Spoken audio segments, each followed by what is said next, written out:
We are now live.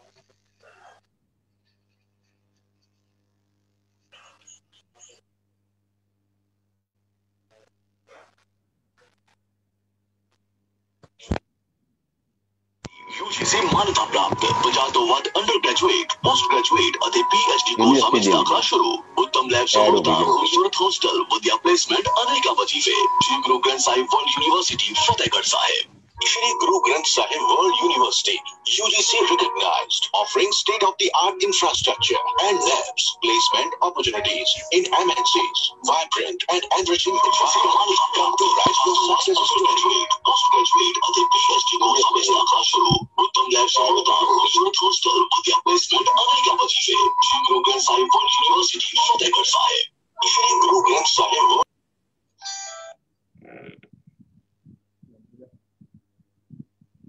वो नहीं कह डूल हाँ हेलो मैं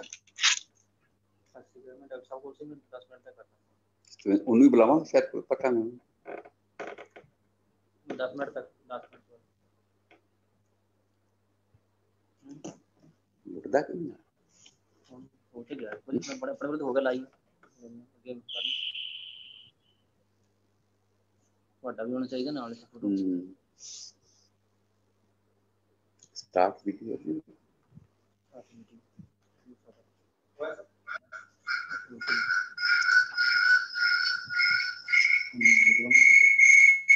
चले गया तेरा आ गया साडा साथी उधर तो बाज आने लगी ना वो मतलब वो नहीं जुड़े ਇਹਦੇ ਕੀ ਆ ਰਿਹਾ ਡਾਕਟਰ ਸਤਿੰਦਰ ਤੁਹਾਡੀ ਆਵਾਜ਼ ਆ ਰਹੀ ਜੀ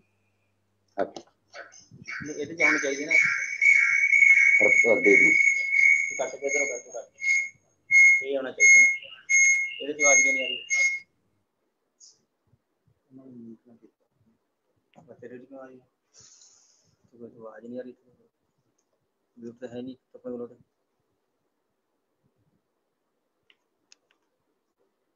किताबें दे रहे हैं हेलो और यारी फोटो नहीं है डॉक्टर साहब आवाज नहीं आ रही डॉक्टर साहब जुड़ गए ने डॉक्टर साहब जुड़ गए ने तो ओके वारी आ रही वीडियो आ रहा ठीक है ਉਹਨਾਂ ਦੀ ਨਹੀਂ ਆ ਰਹੀ ਆਪਾਂ ਨੂੰ लास्ट कितना लास्ट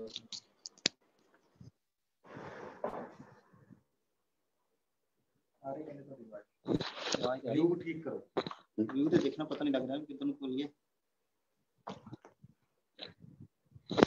दिखेगा ठीक उधर हट के देखिए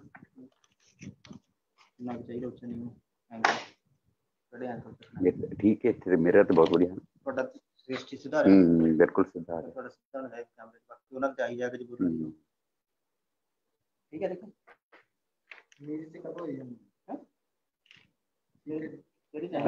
ठीक है कौन उधर चल जा उधर चल जाएगा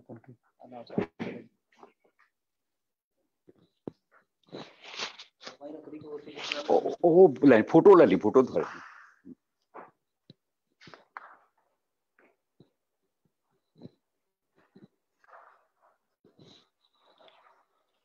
लाइब्रेरी च नहीं बैठी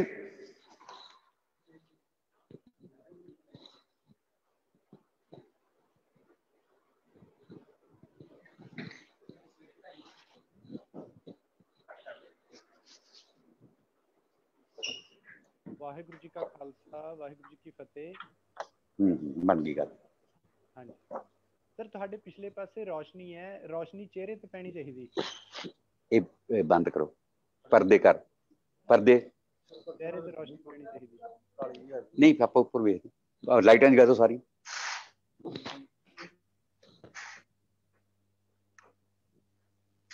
लाइटां सारियां ऑन कर। हाँ जी सर करिए शुरू। ठीक हो गया?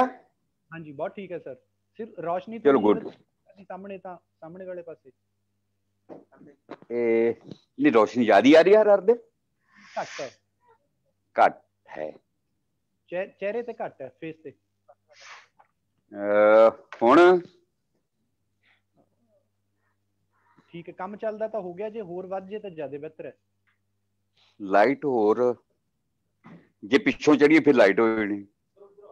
हाँ जी उधर चलिए चल वेखते हैं एक होर बदलते जगह बदल गए। ओके ओके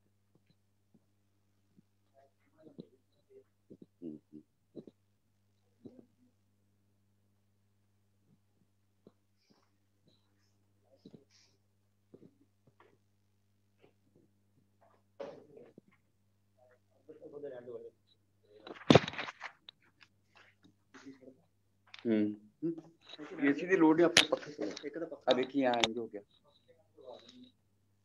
तो लोड ही नहीं पक्खे की भी लोड नहीं रहने चला लांगे।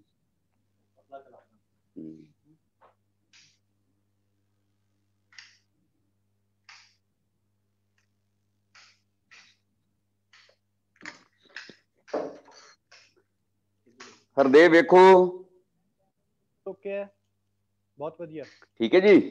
चलो ठीक है इतने ठीक है। हाँ नाइस करिए जी शुरू। रेडी? हाँ जी रेडी।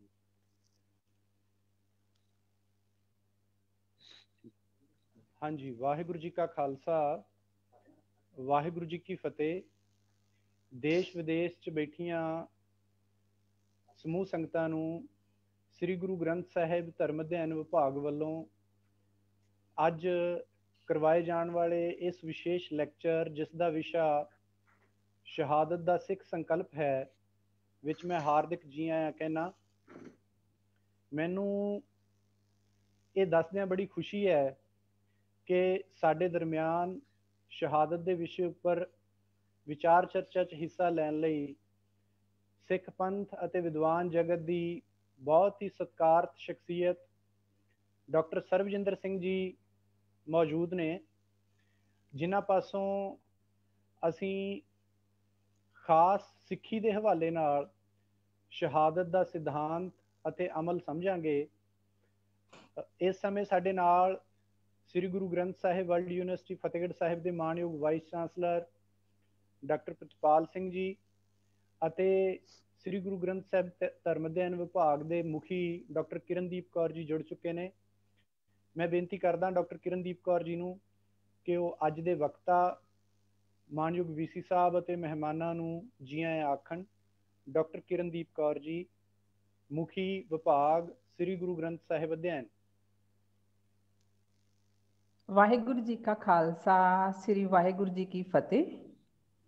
मैं आप सब जी का श्री गुरु तेग बहादुर जी के 400वें प्रकाश पुरब ते हाज़री भरन लई तह दिलों जी आया कहंदी हां।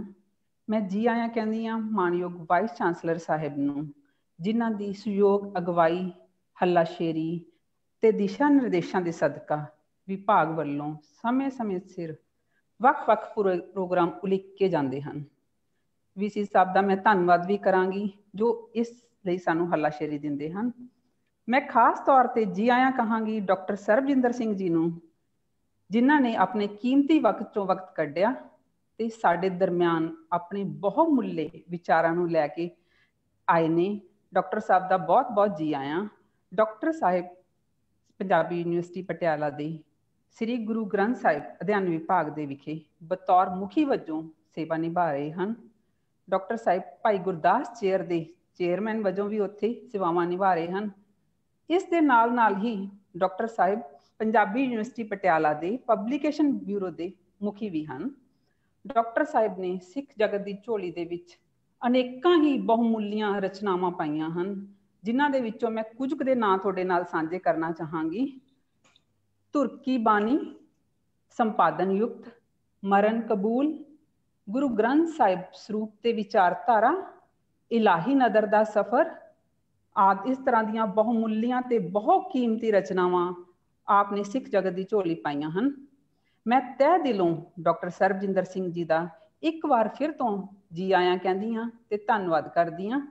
ਮੈਂ ਆਪ ਸਭ ਸਰੋਤਿਆਂ ਨੂੰ ਵੀ ਜੀ ਆਇਆਂ ਕਹਿੰਦੀ ਹਾਂ ਕਿ ਆਪ ਨੇ ਆਪਣੇ ਕੀਮਤੀ ਸਮੇਂ ਚੋਂ ਸਮਾਂ ਕੱਢਿਆ ਤੇ ਤੁਸੀਂ ਇਸ ਸ਼ਹਾਦਤ ਦਾ ਸਿੱਖ ਸੰਕਲਪ ਜੋ ਵਿਸ਼ੇਸ਼ ਲੈਕਚਰ ਹੈ ਉਸ ਦੇ ਲਈ ਹਾਜ਼ਰੀ ਭਰਨ ਲਈ ਸਾਡੇ ਨਾਲ ਜੁੜੇ ਹੋ। ਆਪ ਸਭ ਦਾ ਇੱਕ ਵਾਰ ਫਿਰ ਤੋਂ ਤਹਿ ਦਿਲੋਂ ਧੰਨਵਾਦ, ਤਹਿ ਦਿਲੋਂ ਜੀ ਆਇਆਂ। ਵਾਹਿਗੁਰੂ ਜੀ ਕਾ ਖਾਲਸਾ, ਸ੍ਰੀ ਵਾਹਿਗੁਰੂ ਜੀ ਕੀ ਫਤਿਹ। ਵਾਹਿਗੁਰੂ ਜੀ ਕੀ ਫਤਿਹ। ਬਹੁਤ ਧੰਨਵਾਦ ਡਾਕਟਰ ਕਿਰਨਦੀਪ ਕੌਰ। ਇਹ ਸਨ ਮੁਖੀ ਸ੍ਰੀ ਗੁਰੂ ਗ੍ਰੰਥ ਸਾਹਿਬ ਧਰਮ ਅਧਿਐਨ ਵਿਭਾਗ ਦੇ, ਜਿਨ੍ਹਾਂ ਨੇ ਬਤੌਰ ਮੁਖੀ ਸਮੂਹ ਸਰੋਤਿਆਂ ਨੂੰ, ਦਰਸ਼ਕਾਂ ਨੂੰ, ਅੱਜ ਦੇ ਵਿਦਵਾਨ ਸੱਜਣਾਂ ਨੂੰ ਜੀ ਆਇਆਂ ਆਖਿਆ। ਸੋ ਜਿਵੇਂ ਕਿ ਤੁਸੀਂ ਜਾਣਦੇ ਹੋ, ਅੱਜ ਦਾ ਸਾਡੇ ਵਿਸ਼ੇਸ਼ ਲੈਕਚਰ ਦਾ ਵਿਸ਼ਾ ਹੈ ਸ਼ਹਾਦਤ ਦਾ ਸਿੱਖ ਸੰਕਲਪ। ਆਪਾਂ ਸਾਰੇ ਜਾਣਦੇ ਹਾਂ ਕਿ ਸਿਰਫ ਆਪਣੇ ਧਰਮ ਬਾਰੇ ਜਾਣਨਾ ਇਹ ਹੁਣ ਬੀਤੇ ਸਮੇਂ ਦੀਆਂ ਗੱਲਾਂ ਹੋ ਗਈਆਂ ਨੇ। ਜਦ ਤੱਕ ਤੁਸੀਂ ਵਿਸ਼ਵ ਦੇ ਬਾਕੀ ਧਰਮਾਂ ਨੂੰ ਠੀਕ ਤਰੀਕੇ ਨਹੀਂ ਜਾਣਦੇ, ਨਹੀਂ ਪਛਾਣਦੇ, ਉਦੋਂ ਤੱਕ ਤੁਸੀਂ ਆਪਣੇ ਧਰਮ ਨੂੰ ਵੀ ਸਹੀ ਅਰਥਾਂ ਵਿੱਚ ਨਹੀਂ ਜਾਣ ਸਕਦੇ।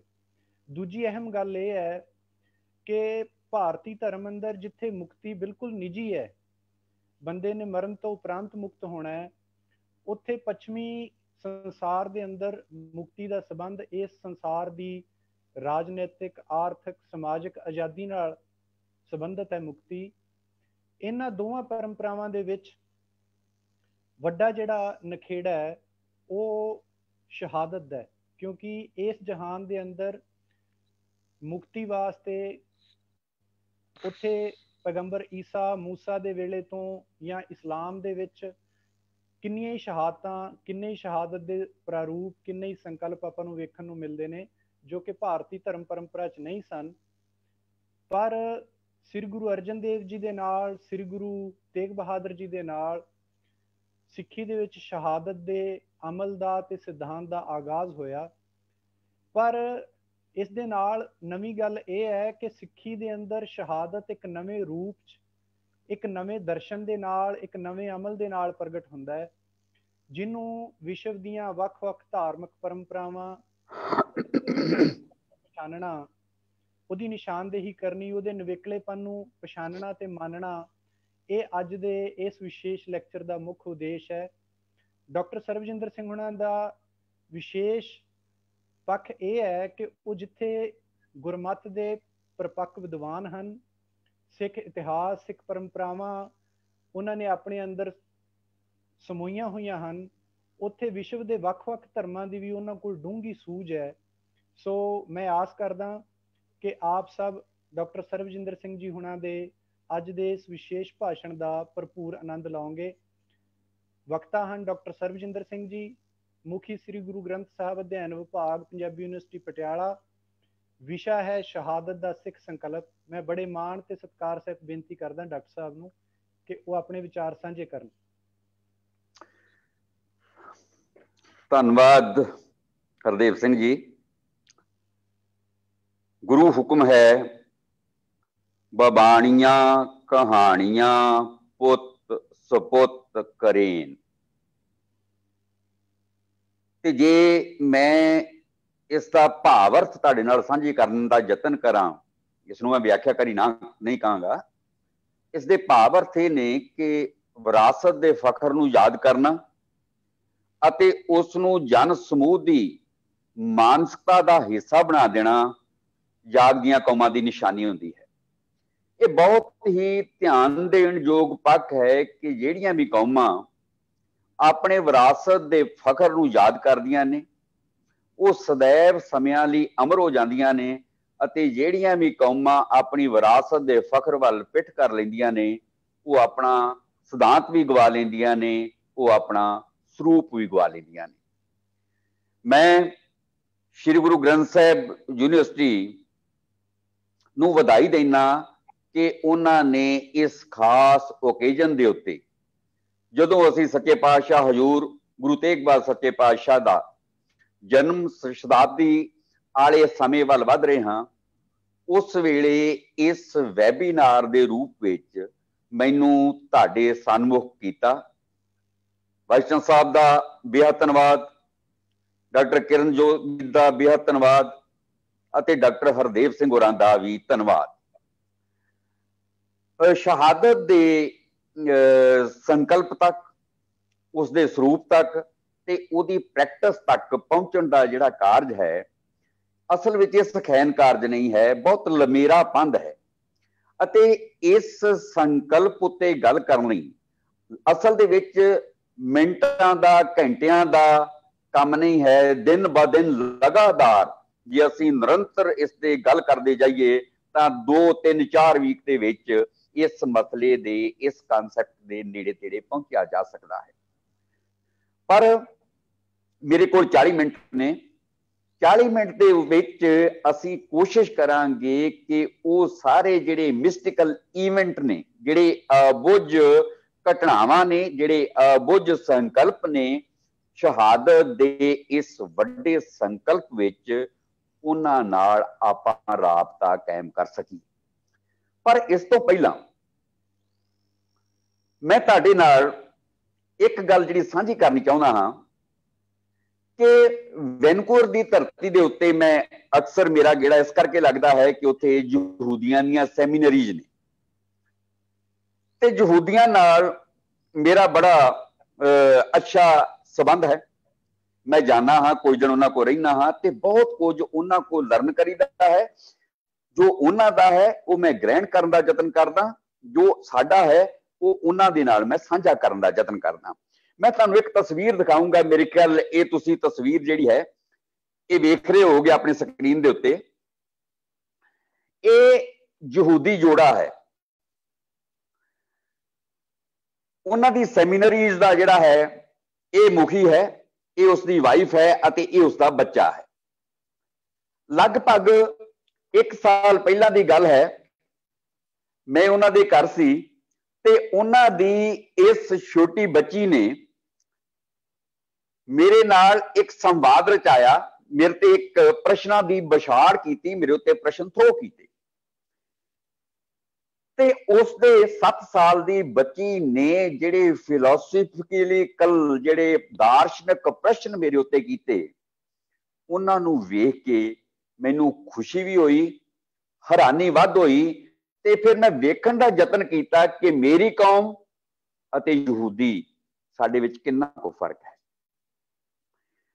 मैनूं इस बच्चे ने कहा कि प्रोफैसर तैनूं पता मेरे दोवें दंद जिहड़े ने वो टुट गए ने। मैं कहा हाँ, मैं वेख रहा कि तेरे दोवें दंद टुट गए ने। उसने कहा तैनूं पता है कि ये टुटे दंद जिहड़े ने ये कित्थे जांदे ने? मैं कहा नहीं, मैनूं इस गल दा नहीं पता। वो कहंदे कि साडे धर्म ग्रंथ ओल्ड टैस्टामेंट विच लिखिया है कि ये टुटे हुए दंद जिहड़े ने आसमानां विच चले जांदे ने ते फिर आसमानां दे उत्तों जिहड़ा साडा प्रभु है, जिहड़ा साडा परमेश्वर है, जो होवा है, वो नवें दंद भेजदा है। मैं कहा बिल्कुल ठीक है। कहंदी तैनूं पता है ओल्ड टैस्टामेंट की है? मैं कहा हाँ, मैनूं पता है कि ओल्ड टैस्टामेंट की है। कहंदी अंकल तैनूं इस गल दा पता असीं परमेश्वर दे चुने हुए लोग हाँ अते ओल्ड टैस्टामेंट दुनिया का सब तो पुराना ते सब तो वड्डा धर्म ग्रंथ है।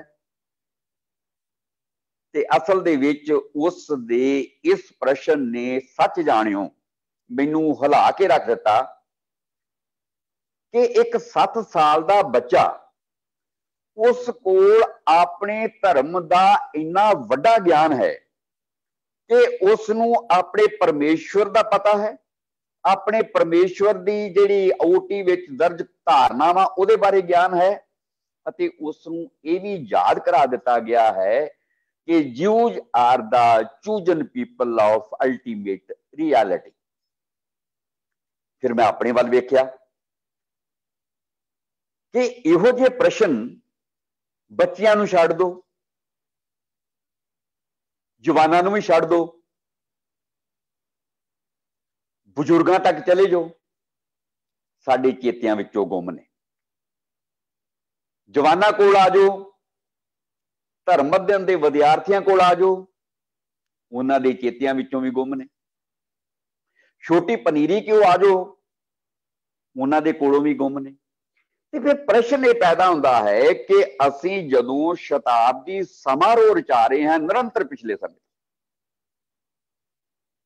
कि असी ये छोटे छोटे कानसैप्ट सुखैन रूप विच सिख जन समूह के मस्तक का भाग नहीं बना सकते? कि जे नहीं बना सकते तो फिर मैनू लगता है साडे सामने समस्यावां दे जंगल उगदे रहणगे अते इन्हां समस्यावां दे जंगल विच असीं खुद गवाच जावांगे, असीं अपनी कम्यूनिटी नूं भी गवाच लांगे ते लोग साडे उत्ते प्रश्न करनगे।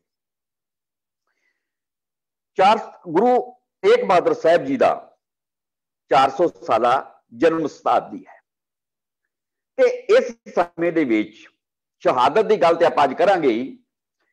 जे मैं वेखण दा यतन करा कि 1621 पातशाह का आगमन है ते 1675 पातशाह शहादत का जाम पी जाते।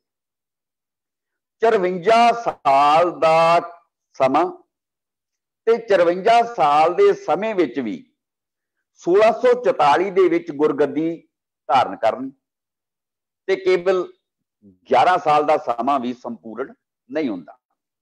इस 11 साल के समय दे विच जेकर कुछ ईवेंट असीं अपनी मैमोरी दे विच ले आईए ते ओ यादाश्त असीं जन समूह की यादाश्त का हिस्सा बना दईए ते मैनूं लगेगा कि ये साडा कारज सफल हो गया।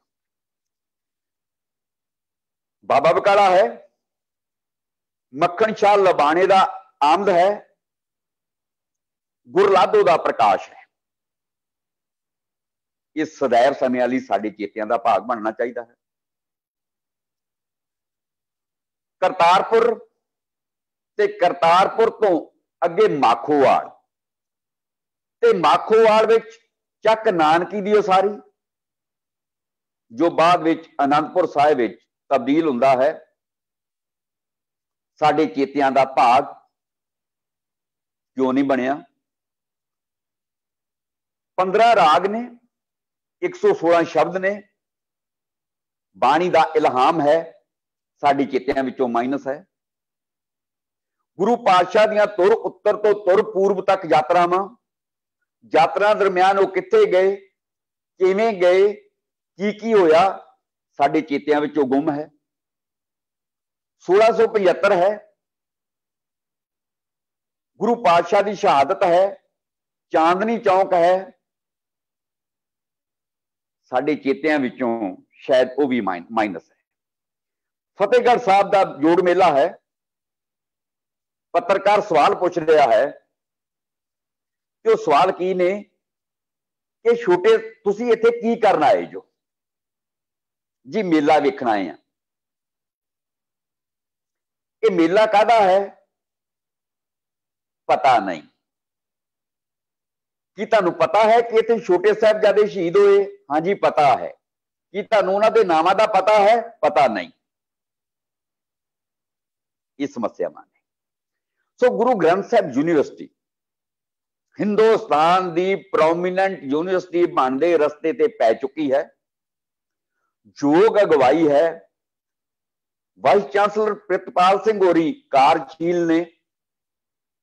मेरी ये इच्छा है, अरदास भी है कि सिखां दी इक्को एक यूनिवर्सिटी अपनियां होर स्टडीज दे नाल नाल जेकर इस नूं धर्म दी एक सैमीनरीज दे विच तब्दील करके ये बीड़ा चुक लवे कि असीं आउण वाले समय दे विच गुरु साहिब दे बारे पूरे एक साल दे विच ये 5 जिहड़े इशू ने हर जन समूह के मस्तक का भाग बना दांगे ते मैनूं लगदा है कि असीं अपने कारज वल शताब्दियां मनाउण वल असीं साडा ये सफल कदम होएगा।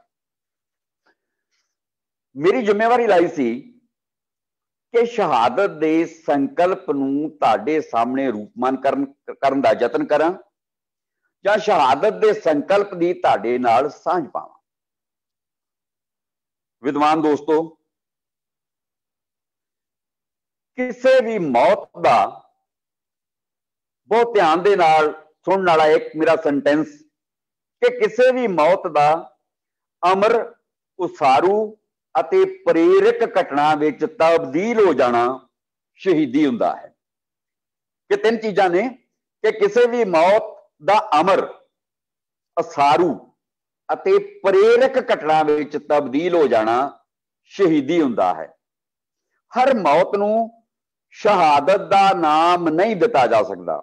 ਆਲਵੇਜ਼ ਰੀਮੈਂਬਰ ਇਟ ਕਿ ਹਰ ਮੌਤ ਨੂੰ ਸ਼ਹਾਦਤ ਦਾ ਨਾਮ ਨਹੀਂ ਦਿੱਤਾ ਜਾ ਸਕਦਾ ਅਤੇ ਸ਼ਹਾਦਤ ਨੂੰ ਮੌਤ ਦੇ ਅਰਥਾਂ ਤੱਕ ਸੀਮਤ ਕਰਕੇ ਵੀ ਨਹੀਂ ਵੇਖਿਆ ਜਾ ਸਕਦਾ। ਸਾਡਾ ਜਿਹੜਾ ਸੰਸਾਰ ਹੈ, ਇਸ ਸੰਸਾਰ ਦੇ ਵਿੱਚ ਵਿਗਿਆਨ ਅਤੇ ਤਕਨੀਕ ਨੇ ਬੇਹੱਦ ਤਰੱਕੀ ਕੀਤੀ ਹੈ। ਵਿਗਿਆਨ ਅਤੇ ਤਕਨੀਕ ਦੀ ਇਸ ਤਰੱਕੀ ਦੇ ਦਰਮਿਆਨ ਮਨੁੱਖ ਨੇ ਹਰ ਅਬੁੱਝ ਨੂੰ ਬੁੱਝ ਲੈਣ ਦੇਣ ਦਾ ਭਰਮ ਪਾਲ ਲਿਆ ਹੈ। ਰਿਮੈਂਬਰ ਇਟਸ ਅ ਭਰਮ। ਜੇ ਭਰਮ ਨਾ ਹੁੰਦਾ ਤੇ ਕੀ ਇਹ ਕਰੋਨਾ ਦਾ ਸੰਕਟ ਜਿਹੜਾ ਹੈ ਸਾਨੂੰ ਅੱਜ ਘਰਾਂ ਦੇ ਵਿੱਚ ਵਾੜ ਦਿੰਦਾ? ਕੀ ਜੇ ਇਸ ਅਬੁੱਝ ਨੂੰ ਅਸੀਂ ਬੁੱਝ ਲਿਆ ਹੁੰਦਾ ਤੇ ਇਹ ਸੈਮੀਨਾਰ ਜਿਹੜਾ ਹੈ ਮੈਂ ਕੰਪਿਊਟਰ ਦੀ ਮਦਦ ਦੇ ਨਾਲ ਕਿਉਂ ਕਰਦਾ? ਮੈਂ ਤੁਹਾਡੀ ਯੂਨੀਵਰਸਿਟੀ ਦੇ ਵਿੱਚ ਹਾਜ਼ਰ ਹੋ ਕੇ ਤੁਹਾਡੀਆਂ ਅੱਖਾਂ ਦੇ ਵਿੱਚ ਅੱਖਾਂ ਪਾ ਕੇ ਗੁਰੂ ਪਾਤਸ਼ਾਹ ਦੇ ਸੋਹਲੇ ਕਿਉਂ ਨਾ ਗਾ ਸਕਦਾ? ਪਰ ਅਸੀਂ ਅਬੁੱਝ ਨੂੰ ਬੁੱਝਣ ਦਾ ਭਰਮ ਪਾਲ ਲਿਆ ਹੈ ਅਤੇ ਇਹ ਮੰਨ ਲਿਆ ਹੈ ਕਿ ਹੁਣ ਵਿਗਿਆਨ ਦੇ ਅੱਗੇ ਕੁਝ ਵੀ ਅਬੁੱਝ ਨਹੀਂ ਰਿਹਾ ਅਤੇ ਇੱਥੋਂ ਤੱਕ ਵੀ ਇਹ ਭਰਮ ਨੂੰ ਵਧਾ ਲਿਆ ਹੈ ਕਿ ਅਸੀਂ ਆਉਣ ਵਾਲੇ ਸਮੇਂ ਦੇ ਵਿੱਚ ਮੌਤ ਦੇ ਰਹੱਸ ਤੋਂ ਵੀ ਪਰਦਾ ਉਠਾ ਲਵਾਂਗੇ। ਅਸੀਂ ਐਵੇਂ ਸਮੱਸਿਆਵਾਂ ਵਿੱਚ ਨਹੀਂ ਉਲਝੇ। ਅਸੀਂ ਕੁਦਰਤ ਦੇ ਇਸ ਪੂਰੇ ਸਿਸਟਮ ਦੇ ਵਿੱਚ ਜਦੋਂ ਅਸੀਂ ਇੰਟਰਵੀਨ ਕੀਤਾ, ਮੈਂ ਤੁਹਾਨੂੰ ਦੱਸਣਾ ਚਾਹੂੰਗਾ, ਇੱਥੇ ਬੜਾ ਖੂਬਸੂਰਤ ਪਹਿਲੂ ਹੈ ਕਿ ਕੁਦਰਤ ਦਾ ਜਿਹੜਾ ਰੂਪ ਹੈ ਉਹ ਮਾਂ ਵਰਗਾ ਹੁੰਦਾ ਹੈ ਤੇ ਕੁਦਰਤ ਜਿਹੜੀ ਹੈ ਉਹ ਆਪਣੇ ਬੱਚੇ ਦੀ ਹਰ ਕਤਾਈ ਜਰਦੀ ਹੈ ਜਿਵੇਂ ਮਾਂ ਆਪਣੇ ਬੱਚੇ ਦੀ ਹਰ ਕਤਾਈ ਜਰਦੀ ਹੈ। ਉਹਦੀ ਹਰ ਗੱਲ ਮਾਫ ਕਰ ਦਿੰਦੀ ਹੈ। ਪਰ ਜਦੋਂ ਗੱਲ ਸਿਖਰ ਤੇ ਪਹੁੰਚ ਜਾਂਦੀ ਹੈ ਤੇ ਉਦੋਂ ਫਿਰ ਮੂੰਹ ਉੱਤੇ ਚਪੇੜ ਮਾਰਦੀ ਹੈ ਤੇ ਇਹ ਚਪੇੜ ਜਿਹੜੀ ਹੈ ਸदैव ਸਮਿਆਂ ਲਈ ਆਪਣੇ ਮਸਤਕ ਦਾ ਭਾਗ ਬਣਾ ਕੇ ਮਨੁੱਖ ਬਚਪਨ ਤੋਂ ਲੈ ਕੇ ਜਵਾਨੀ ਤੱਕ ਅਤੇ ਜਵਾਨੀ ਤੋਂ ਲੈ ਕੇ ਬੁਢੇਪੇ ਤੱਕ ਜਾਂਦਾ ਹੈ। ਸੋ ਸਾਡੇ ਮੂੰਹ ਤੇ ਵੀ ਅਸਲ ਦੇ ਵਿੱਚ ਕਰੋਨਾ ਦੇ ਮਾਧਿਅਮ ਰਾਹੀਂ ਕੁਦਰਤ ਨੇ ਚਪੇੜ ਮਾਰੀ ਹੈ ਤਾਂ ਕਿ ਅਸੀਂ ਬੈਕ ਟੂ ਨੇਚਰ ਦਾ ਸਫ਼ਰ ਤੈਅ ਕਰ ਸਕੀਏ। ਸੋ ਮਿੱਤਰੋ, ਸਮੱਸਿਆ ਕੀ ਹੈ ਕਿ ਇਹ ਜਦੋਂ ਤਕਨੀਕ ਨੇ ਇਹ ਕਹਿ ਦਿੱਤਾ, ਵਿਗਿਆਨ ਨੇ ਇਹ ਕਹਿ ਦਿੱਤਾ ਕਿ ਅਸੀਂ ਹਰ ਅਬੁੱਝ ਨੂੰ ਬੁੱਝ ਲੈਣ ਦਾ ਯਤਨ ਕਰ ਲਿਆ ਹੈ ਅਤੇ ਅਸੀਂ ਉਸ ਵਿੱਚ ਵੀ ਸਫਲ ਹੋ ਚੁੱਕੇ ਹਾਂ। ਪਰ ਸਮੱਸਿਆ ਇਹ ਹੈ ਕਿ ਵਿਗਿਆਨ ਅਤੇ ਤਕਨੀਕ ਦੀ ਤਰੱਕੀ ਦੇ ਬਾਵਜੂਦ ਮੌਤ ਦੇ ਰਹੱਸ ਤੋਂ ਪਰਦਾ ਨਹੀਂ ਉੱਠ ਸਕਿਆ ਤੇ ਇਸੇ ਕਰਕੇ ਹੀ ਸਮੁੱਚਾ ਸੰਸਾਰ ਮੌਤ ਦੇ ਖੌਫ ਤੋਂ ਭੈ ਭੀਤ ਹੈ। ਪਰ ਇਹਨਾਂ ਹਾਲਾਤਾਂ ਦੇ ਵਿੱਚ ਵੀ ਸੰਸਾਰ ਦੇ ਵਿੱਚ ਕੁਝ ਇਹੋ ਜਿਹੇ ਲੋਕ ਹੁੰਦੇ ਨੇ ਜਿਹੜੇ ਕੁਦਰਤੀ ਮੌਤ ਦੀ ਉਡੀਕ ਨਹੀਂ ਕਰਦੇ ਅਤੇ ਉਹ ਕਰਦੇ ਕੀ ਨੇ ਕਿ ਹਰ ਤਰ੍ਹਾਂ ਦੇ ਸ਼ੋਸ਼ਣ, ਧਾਰਮਿਕ ਪੱਖਪਾਤ ਅਤੇ ਨਾ ਬਰਾਬਰੀ,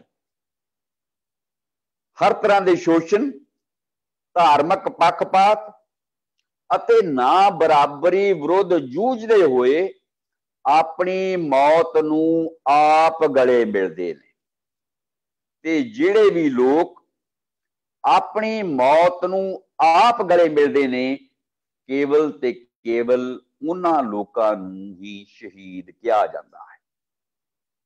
ਅਸਲ ਦੇ ਵਿੱਚ ਜਿਹੜੀ ਸ਼ਹਾਦਤ ਹੈ ਇਹ ਸਿਦਕ ਸਬੂਰੀ ਹੈ ਕਿ ਜਦੋਂ ਵੀ ਮਨੁੱਖ ਆਪਣੇ ਦੇਹ ਦੇ ਮੋਹ ਤੋਂ ਮੁਕਤ ਹੋ ਜਾਂਦਾ ਹੈ, ਸਰਬੱਤ ਦੇ ਭਲੇ ਦੇ ਰਸਤੇ ਤੇ ਚੱਲਦਾ ਹੈ ਤੇ ਫਿਰ ਉਹ ਜ਼ਿੰਦਗੀ ਅਤੇ ਮੌਤ ਨੂੰ ਇੱਕੋ ਜਿਹਾ ਸਮਝਣ ਲੱਗ ਜਾਂਦਾ ਹੈ। ਸ਼ਹਾਦਤ ਦੇ ਸੰਕਲਪ ਨੂੰ ਸਮਝਣ ਤੋਂ ਪਹਿਲਾਂ ਅਸੀਂ ਇਹ ਵੇਖਣ ਦਾ ਯਤਨ ਕਰੀਏ ਕਿ ਸ਼ਹਾਦਤ ਦਾ ਇਹ ਸੰਕਲਪ ਜਿਹੜਾ ਹੈ ਇਹ ਮਨੁੱਖੀ ਸਮਾਜ ਜਾਂ ਮਨੁੱਖੀ ਧਰਮਾਂ ਦੇ ਵਿੱਚ ਇਸ ਦੀ ਹੋਂਦ ਕਦੋਂ ਕਦੋਂ ਕੀਤਾ, ਕਦੋਂ ਰੂਪਮਾਨ ਹੋਇਆ।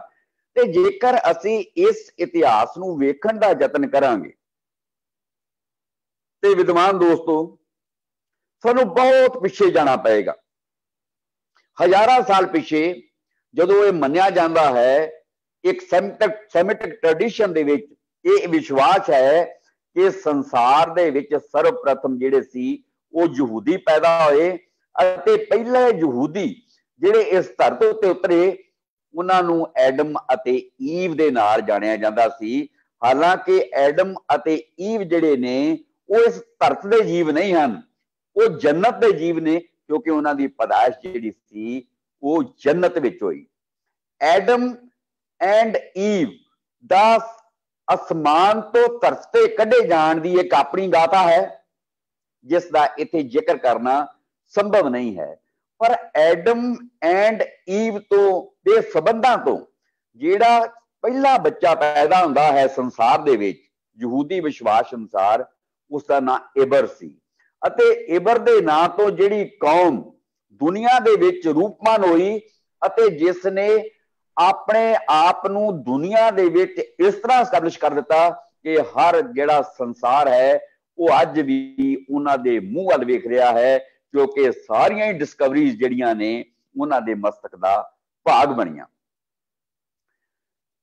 ਯਹੂਦੀ ਧਰਮ ਪੈਦਾ ਹੋਇਆ, ਇਬਰ ਦੀ ਔਲਾਦ ਅੱਗੇ ਵਧੀ, ਯਹੂਦੀ ਕੌਮ ਦਾ ਵਿਕਾਸ ਹੋਇਆ, ਇਬਰਾਨੀ ਕਿਹਾ ਗਿਆ। ਸੰਕਟ ਦਾ ਸਮਾਂ ਆਇਆ, ਯਹੂਦੀਆਂ ਦੇ ਦੇਸ਼ ਵਿੱਚ ਅਕਾਲ ਪੈ ਗਿਆ ਅਤੇ ਉਸ ਕਾਲ ਦੇ ਵੇਲੇ ਯਹੂਦੀ ਕੌਮ ਜਿਹੜੀ ਹੈ ਉਹ ਆਪਣਾ ਭੂਗੋਲਿਕ ਖਿੱਤਾ ਛੱਡ ਕੇ ਇਜਿਪਟ ਦੇ ਵਿੱਚ ਜਾ ਐਂਟਰ ਕੀਤੀ। ਮਿਸਰ ਦੇਸ਼ ਦੇ ਵਿੱਚ ਉਸਨੇ ਐਂਟਰ ਕੀਤੀ। ਮਿਸਰ ਦੇਸ਼ ਦੇ ਲੋਕਾਂ ਨੇ ਆਰੰਭ ਵਿੱਚ ਉਹਨਾਂ ਦਾ ਸਵਾਗਤ ਕੀਤਾ। ਯਹੂਦੀ ਲੋਕ ਆਪਣੇ ਸੁਭਾਅ ਅਤੇ ਫਿਜ਼ੀਕਲ ਤੌਰ ਤੇ ਸੁਭਾਅ ਵੱਲੋਂ ਦ੍ਰਿੜ ਅਤੇ ਫਿਜ਼ੀਕਲ ਤੌਰ ਤੇ ਤਕੜੇ ਹੋਣ ਦੇ ਨਾਤੇ, ਮਿਹਨਤੀ ਹੋਣ ਦੇ ਨਾਤੇ ਉਹਨਾਂ ਨੇ ਮਿਸਰ ਦੇ ਵਿੱਚ ਜਾ ਕੇ ਕੁਝ ਸਮੇਂ ਦੇ ਵਿੱਚ ਹੀ ਆਪਣੇ ਆਪ ਨੂੰ ਇੰਨੀ ਵੱਡੀ ਪੱਧਰ ਤੇ ਐਸਟੈਬਲਿਸ਼ ਕਰ ਲਿਆ ਕਿ ਲੱਗਣ ਇੰਜ ਲੱਗਿਆ ਕਿ ਯਹੂਦੀ ਇਸ ਧਰਤੀ ਦੇ ਬਸ਼ਿੰਦੇ ਨੇ ਅਤੇ ਇਜਿਪਸ਼ੀਅਨ ਜਿਹੜੇ ਨੇ ਉਹ ਸੈਕੰਡਰੀ ਨੇ। ਤੇ ਇੱਥੋਂ ਹੀ ਸਮੱਸਿਆਵਾਂ ਦੇ ਜੰਗਲ ਸ਼ੁਰੂ ਹੋਏ। ਇੱਥੋਂ ਹੀ ਸ਼ਹਾਦਤ ਦਾ ਜਿਹੜਾ ਸੰਕਲਪ ਹੈ ਅਤੇ ਸ਼ਹਾਦਤ ਸ਼ਬਦ ਜਿਹੜਾ ਹੈ ਉਹ ਇਸ ਧਰਤੀ ਉੱਤੇ ਰੂਪਮਾਨ ਹੋਇਆ, ਕਿਉਂਕਿ ਮਿਸਰ ਦੇ ਲੋਕਾਂ ਨੇ ਜਦੋਂ ਇਹ ਮਹਿਸੂਸ ਕਰਨਾ ਸ਼ੁਰੂ ਕਰ ਦਿੱਤਾ ਕਿ ਇਹ ਬਾਹਰੋਂ ਆਈ ਕੌਮ ਜਿਹੜੀ ਹੈ ਇਸ ਧਰਤੀ ਉੱਤੇ ਡੋਮੀਨੇਟ ਕਰਨ ਲੱਗ ਪਈ ਹੈ, ਇਹ ਇੱਥੋਂ ਦੇ ਮਾਲਕ ਹੋ ਗਏ ਨੇ ਤੇ ਅਸੀਂ ਇਹਨਾਂ ਦੇ ਕਰਿੰਦੇ ਹੋ ਗਏ ਹਾਂ। ਹਾਲਾਂਕਿ ਇਸ ਪਿੱਛੇ ਜਿਹੜੀ ਇਜਿਪਸ਼ੀਅਨ ਦਾ ਆਸ ਅਤੇ ਉਹਨਾਂ ਦੀ ਕੰਮ ਨਾ ਕਰਨ ਦੀ ਬਿਰਤੀ, ਇਹ ਦੋ ਗੱਲਾਂ ਜਿਹੜੀਆਂ ਸੀ। ਸਮੱਸਿਆ ਇਹ ਸੀ ਕਿ ਉਹਨਾਂ ਦੀ ਕੰਮ ਕਰਨ ਦੀ ਬਿਰਤੀ ਦਾ ਨਾ ਹੋਣਾ ਅਤੇ ਉਹਨਾਂ ਦਾ ਆਲਸੀ ਸੁਭਾਅ, ਪਰ ਇਸ ਨੂੰ ਇਗਨੋਰ ਕਰਕੇ ਉਹਨਾਂ ਨੇ ਸਾਰੇ ਦੋਸ਼ ਜਿਹੜੇ ਸੀ ਉਹ ਇਜਿਪਸ਼ੀਅਨ ਉੱਤੇ ਠੱਪ ਦਿੱਤੇ ਤਾਂ ਕਿ ਇਹ ਐਸਟੈਬਲਿਸ਼ ਹੋ ਜਾਏ ਕਿ ਯਹੂਦੀ ਜਿਹੜੇ ਨੇ ਉਹ ਮਿਸਰ ਦੇਸ਼ ਉੱਤੇ ਕਾਬਜ ਹੋਣਾ ਚਾਹੁੰਦੇ ਨੇ। ਸ਼ਿਕਾਇਤ ਹੋਈ ਤੇ ਉਥੋਂ ਦੇ ਹਾਕਮ ਨੇ ਉਹਨਾਂ ਉੱਤੇ ਪਾਬੰਦੀਆਂ ਆਇਦ ਕਰ ਦਿੱਤੀਆਂ ਅਤੇ ਉਹਨਾਂ ਪਾਬੰਦੀਆਂ ਦੇ ਵਿੱਚ ਜਿਹੜੀ ਸਭ ਤੋਂ ਸਖਤ ਪਾਬੰਦੀ ਸੀ ਉਹ ਸੀ ਕਿ ਯਹੂਦੀਆਂ ਦੇ ਘਰ ਪੈਦਾ ਹੋਣ ਵਾਲਾ ਪਹਿਲਾ ਮੇਲ ਚਾਈਲਡ ਉਸ ਦੀ ਜਿਹੜੀ ਹੈ ਉਹ ਕਿਲਿੰਗ ਹੋਏਗੀ। ਯਹੂਦੀਆਂ ਲਈ ਸਮੱਸਿਆਵਾਂ ਦੇ ਜੰਗਲ ਪੈਦਾ ਹੋ ਗਏ, ਪਰ ਉਹਨਾਂ ਨੇ ਆਪਣੇ ਵਿਸ਼ਵਾਸ ਉੱਤੇ ਦ੍ਰਿੜ ਰਹਿੰਦਿਆਂ ਹੋਇਆਂ ਇਜਿਪਸ਼ੀਅਨ ਦੇ ਹਰ ਜ਼ਬਰ ਅਤੇ ਜ਼ੁਲਮ ਨੂੰ ਖਿੜੇ ਮੱਥੇ ਆਪਣੇ ਸਿਰ ਉੱਤੇ ਲਿਆ अपना धर्म नहीं छड्डिया अते अपने धर्म ते दृढ़ रहिंदियां होया मौत नूं कबूलिया।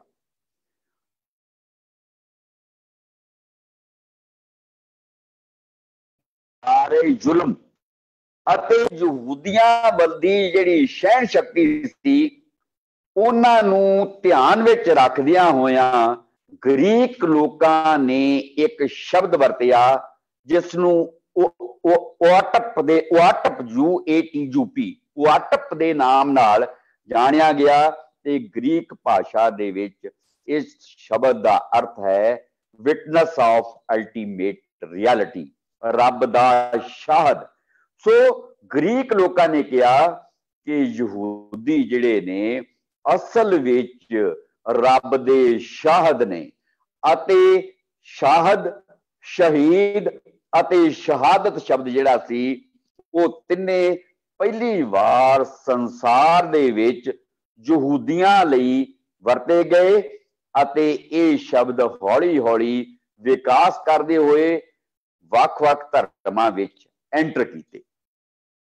ਯਹੂਦੀ ਧਰਮ ਤੇ ਤੋਂ ਬਾਅਦ ਯਹੂਦੀ ਧਰਤ ਉੱਤੇ ਯਹੂਦੀ ਪਰਿਵਾਰ ਵਿੱਚ ਅਤੇ ਯਹੂਦੀ ਧਰਮ ਦੇ ਵਿੱਚ ਇੱਕ ਬੱਚਾ ਪੈਦਾ ਹੁੰਦਾ ਹੈ ਜਿਸ ਨੂੰ ਬਾਅਦ ਦੇ ਵਿੱਚ ਪ੍ਰਭੂ ਯਿਸੂ ਮਸੀਹ ਦੇ ਨਾਮ ਨਾਲ ਯਾਦ ਕੀਤਾ। ਪ੍ਰਭੂ ਯਿਸੂ ਮਸੀਹ ਆਪਣਾ ਸੱਚ ਜਿਹੜਾ ਹੈ ਉਹ ਇਸ ਧਰਤ ਉੱਤੇ ਲੈ ਕੇ ਆਇਆ ਅਤੇ ਉਸ ਸੱਚ ਨੂੰ ਅੱਜ ਅਸੀਂ ਅਸਾਈਅਤ ਦੇ ਨਾਮ ਨਾਲ ਯਾਦ ਕਰਦੇ ਹਾਂ। ਇਹ ਅਸਾਈਅਤ ਜਿਹੜੀ ਹੈ ਇਸ ਦੀ ਖੂਬਸੂਰਤੀ ਇਹ ਹੈ ਕਿ ਦੁਨੀਆ ਦੇ ਲਗਭਗ ਤੀਜੇ ਹਿੱਸੇ ਤੱਕ ਇਹ ਧਰਮ ਜਿਹੜਾ ਹੈ ਆਪਣੀ ਨਿਰਮਲ ਛਾਂ ਬਣਾ ਕੇ ਲੋਕਾਂ ਦੇ ਹਿਰਦੇ ਨੂੰ ਠੰਡਕ ਪਾ ਰਿਹਾ ਹੈ। ਯਹੂਦੀ ਧਰਮ ਨੂੰ ਈਸਾਈ ਧਰਮ ਨੂੰ ਈਸਾਈ ਪੈਗੰਬਰ ਨੂੰ ਸਭ ਤੋਂ ਪਹਿਲਾਂ ਇਸ ਗੱਲ ਦਾ ਵਿਰੋਧ ਜਿਹੜਾ ਸੀ ਉਹ ਯਹੂਦੀਅਤ ਵਿੱਚੋਂ ਹੀ ਸਾਹਮਣਾ ਕਰਨਾ ਪਿਆ ਅਤੇ ਨਤੀਜਤਨ ਸਭ ਤੋਂ ਪਹਿਲਾ ਜਿਹੜਾ ਸ਼ਹੀਦ ਹੈ ਈਸਾਈਆਂ ਦਾ ਉਹ ਉਹਨਾਂ ਦਾ ਪੈਗੰਬਰ ਪ੍ਰਭੂ ਯਿਸੂ ਮਸੀਹ ਹੀ ਹੈ। ਹਾਲਾਂਕਿ ਨਿਊ ਟੈਸਟਾਮੈਂਟ ਦੇ ਵਿੱਚ ਸੇਂਟ ਸਟੀਫਨ ਨੂੰ ਪਹਿਲਾ ਸ਼ਹੀਦ ਮੰਨਿਆ ਗਿਆ ਹੈ। ਮਿੱਤਰ ਜਨੋ, ਸ਼ਹਾਦਤ ਦਾ ਇੱਕੋ ਰੂਪ ਹੈ ਕਿ ਆਪਣੇ ਸਰੀਰ ਨੂੰ ਨਿਸ਼ਾਵਰ ਕਰ ਦੇਣਾ, ਜ਼ੁਲਮ ਵਿਰੁੱਧ, ਜ਼ਬਰ ਵਿਰੁੱਧ ਅਤੇ ਧਾਰਮਿਕ ਅਤਿਆਚਾਰ ਵਿਰੁੱਧ।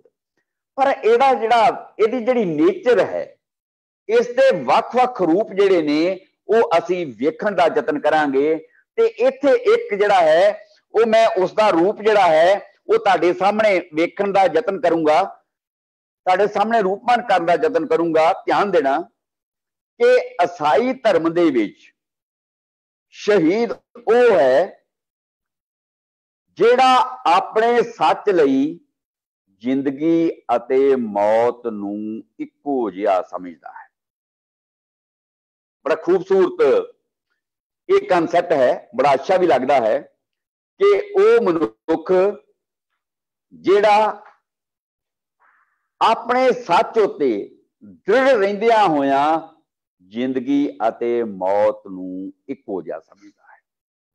ਪਰ ਧਿਆਨ ਦੇਣ ਵਾਲੀ ਗੱਲ ਹੈ ਕਿ ਇੱਥੇ ਇੱਕ ਸੈਂਟੈਂਸ ਜਿਹੜਾ ਹੈ, ਇੱਕ ਉਹਦਾ ਜਿਹੜਾ ਰੂਪ ਹੈ ਉਹ ਬਾਰ-ਬਾਰ ਹੌਂਟ ਕਰਦਾ ਹੈ ਕਿ ਕੇਵਲ ਆਪਣੇ ਸੱਚ ਲਈ ਜ਼ਿੰਦਗੀ ਅਤੇ ਮੌਤ ਨੂੰ ਇੱਕੋ ਜਿਹਾ ਸਮਝਣਾ। ਇਹ ਸਮੱਸਿਆ ਯਹੂਦੀ ਧਰਮ ਦੀ ਸੀ ਕਿ ਯਹੂਦੀ ਧਰਮ ਨੇ ਜਦੋਂ ਆਪਣੇ ਆਪ ਨੂੰ ਚੂਜ਼ਨ ਪੀਪਲ ਵਜੋਂ ਐਸਟੈਬਲਿਸ਼ ਕਰ ਲਿਆ ਤੇ ਨੇਚਰਲੀ ਹੈ ਕਿ ਉਹ ਸੰਸਾਰ ਦੇ ਵਿੱਚ ਪ੍ਰਾਇਮਰੀ ਹੋ ਗਏ ਅਤੇ ਦੂਜਾ ਸੰਸਾਰ ਜਿਹੜਾ ਸੀ ਉਹ ਸੈਕੰਡਰੀ ਹੋ ਗਿਆ। ਸੋ ਪ੍ਰਾਇਮਰੀ ਅਤੇ ਸੈਕੰਡਰੀ ਦਾ ਜਦੋਂ ਭੇਦ ਹੋ ਜਾਏਗਾ ਤੇ ਫਿਰ ਅਦਰਲੀ ਤੁਹਾਡੇ ਜਿਹੜੇ ਅਰਥ ਨੇ, ਜਿਹੜਾ ਰੂਪ ਹੈ ਉਹ ਆਪਣੇ ਆਪ ਹੀ ਬਦਲ ਜਾਵੇਗਾ। ਐਗਜ਼ੈਕਟਲੀ ਇੱਥੇ ਵੀ ਹੁੰਦਾ ਹੈ ਕਿ ਈਸਾਈ ਜਿਹੜੇ ਨੇ ਉਹ ਆਪਣੀ ਸ਼ਹਾਦਤ ਲਈ ਤੇ ਜਾਂ ਆਪਣੇ ਧਰਮ ਦੀ ਰੀਤ ਤੇ ਆਪਣਾ ਆਪ ਨੂੰ ਸ਼ਹੀਦ ਕਰ ਸਕਦੇ ਨੇ ਆਪਣੇ ਸੱਚ ਲਈ, ਪਰ ਦੂਜੇ ਦੇ ਸੱਚ ਜਿਹੜਾ ਹੈ ਉਹਨਾਂ ਲਈ ਕੋਈ ਉਹ ਅਰਥ ਨਹੀਂ ਰੱਖਦਾ। ਇਸੇ ਤਰ੍ਹਾਂ ਹੀ ਤੁਸੀਂ ਇਸਲਾਮ ਦੇ ਵਿੱਚ ਐਂਟਰ ਕਰੋ 571 ਈਸवी ਨੂੰ ਮੁਹੰਮਦ ਸਾਹਿਬ ਦਾ ਜਨਮ ਹੁੰਦਾ ਹੈ। ਤੁਹਾਨੂੰ ਸਾਰਿਆਂ ਨੂੰ ਪਤਾ ਹੈ ਕਿ ਬਚਪਨ ਦੇ ਵਿੱਚ ਅਜੇ ਉਹ ਕਨਸੀਵ ਕੀਤੇ ਨੇ, ਉਹਨਾਂ ਦੇ ਫਾਦਰ ਗੁਜ਼ਰ ਗਏ ਨੇ, 5.5 ਸਾਲ ਦੇ ਹੋਏ ਨੇ ਤੇ ਮਾਤਾ ਗੁਜ਼ਰ ਗਈ ਹੈ, ਯਤੀਮ ਨੇ। ਤੇ ਯਤੀਮ ਬੱਚੇ ਦੀ ਦਾ ਸੁਸਾਇਟੀ ਦੇ ਵਿੱਚ ਜੋ ਸਟੇਟਸ ਹੈ ਉਹ ਮੁਹੰਮਦ ਸਾਹਿਬ ਵੇਲੇ ਵੀ ਉਹੀ ਸੀ, ਉਹ ਗੁਰੂ ਰਾਮਦਾਸ ਜੀ ਦੇ ਵੇਲੇ ਵੀ ਉਹੀ ਸੀ, ਜੋ ਮੇਰੇ ਸਮਕਾਲ ਵਿੱਚ ਵੀ ਉਹੀ ਹੈ। ਜੇ ਅਸੀਂ ਗੁਰੂ ਰਾਮਦਾਸ ਜੀ ਦੇ ਬਚਪਨ ਨੂੰ ਵੇਖਣ ਦਾ ਯਤਨ ਕਰੀਏ ਤੇ ਮੁਹੰਮਦ ਸਾਹਿਬ ਦੇ ਬਚਪਨ ਨੂੰ ਵੇਖਣ ਦਾ ਯਤਨ ਕਰੀਏ ਤੇ ਇਹ ਇੱਕੋ ਜਿਹੇ ਸਵਾਲ ਨੇ, ਇੱਕੋ ਜਿਹਾ ਸਮਾਂ ਹੈ। ਤੇ ਇਸੇ ਕਰਕੇ ਹੀ ਪਾਤਸ਼ਾਹ ਹਜ਼ੂਰ ਸ਼ਾਇਦ ਦਾ ਇਹ ਕਥਨ ਹੈ कि जो हमारी विद होती मेरे सतगुरा साबित तुम हर जानो आपे, हम रुलते फिरते कोई बात ना पूछता, गुर सतगुर संग कीरे हम था। तो एग्जैक्टली मुहम्मद साहब यतीम ने ते मुहम्मद साहब दे नाल सोसाइटी दे विच जो हुंदा है उसदा वो गिला कर लई हिरा नां दी गुफा विच बैठदे ने अते रब नूं इह सवाल करदे ने कि मैं यतीम क्यों। ते ये मन्निया जाता है कि पातशाह ने अपने फरिश्ते जबराइल नूं भेजिया कि मेरा ये मैसेज सब तो पहला कन्वे किया जाए कि तू यतीम नहीं है, तू अज तो बाद मेरा पुत्र हो गया, मेरा पैगंबर हो गया। हजरत मुहम्मद साहब ते बाणी उतरी 610 ईस्वी जो निरंतर चली 23 साल इल्हाम हुंदा रहा, पवित्र कुरान रूपमान हुई ते पवित्र कुरान दे विच शहादत नूं रूपमान करन दा यतन कीता है। अते ईवन उत्थे रब नूं पहला शहीद किया है कि तू मेरा शाहद है। अते कुरान दे पवित्र कुरान दे विच शहादत दे इस संकल्प नूं बाखूबी रूपमान कीता है अते डिफाइन करन दी कोशिश कीती है कि शहादत दा रूप किहो जाना चाहिदा है। ਉਹਦੇ ਅਨੇਕਾਂ ਰੂਪ ਨੇ ਅਤੇ ਸ਼ਹਾਦਤ ਪ੍ਰਾਪਤ ਕਰਨ ਵਾਲੇ ਨੂੰ ਜੋ ਸ਼ਹਾਦਤ ਤੋਂ ਬਾਅਦ ਪ੍ਰਾਪਤ ਹੋਣਾ ਹੈ ਉਸ ਨੂੰ ਵੀ ਹਦੀਸਾਂ ਅਜ਼ੀਜ਼ ਦੇ ਵਿੱਚ ਅੰਕਿਤ ਕੀਤਾ ਗਿਆ ਹੈ। ਪਰ ਉਹ ਸਮੱਸਿਆ ਦੇ ਜੰਗਲ ਇੱਥੇ ਫਿਰ ਖੜੇ ਹੁੰਦੇ ਨੇ ਕਿ ਇਸਲਾਮ ਧਰਮ ਦੇ ਵਿੱਚ ਜੇ ਸ਼ਹਾਦਤ ਦੇ ਕਈ ਰੂਪਾਂ ਦੇ ਵਿੱਚੋਂ ਇੱਕ ਅਰਥ ਨੂੰ ਮੈਂ ਤੁਹਾਡੇ ਸਾਹਮਣੇ ਰੂਪਮਾਨ ਕਰਨ ਦਾ ਯਤਨ ਕਰਾਂ ਤੇ ਉਹ ਹੈ ਕਿ ਉਹ ਮਨੁੱਖ ਜਿਹੜਾ जंगे मैदान विच काफरा विरुद्ध जूझदा होया मारिया जावे उसनूं शहीद किया जाता है। हुण इत्थे समस्या फिर है कि दो तरह के मनुख की घाट होगी, सोसाइटी नूं दो तरह की डिवीजन विच वंड दिता, एक काफर हन एक मोमन हन अते काफर अते मोमन दे भेद नूं इस वंड नूं कुरान नालों ज्यादा जिहड़ा है वो इस्लामिक ट्रेडिशन ने अडॉप्ट किया अते नतीजतन की होया कि इस समुचे संसार दे विच नेस्तो नाबूद करन लई दारुल इस्लाम बनाउण लई अते काफरां नूं नेस्तो नाबूद करन लई हजारां लड़ाइयां लड़ियां गईयां अते जिस विच कतलो-गारत होया।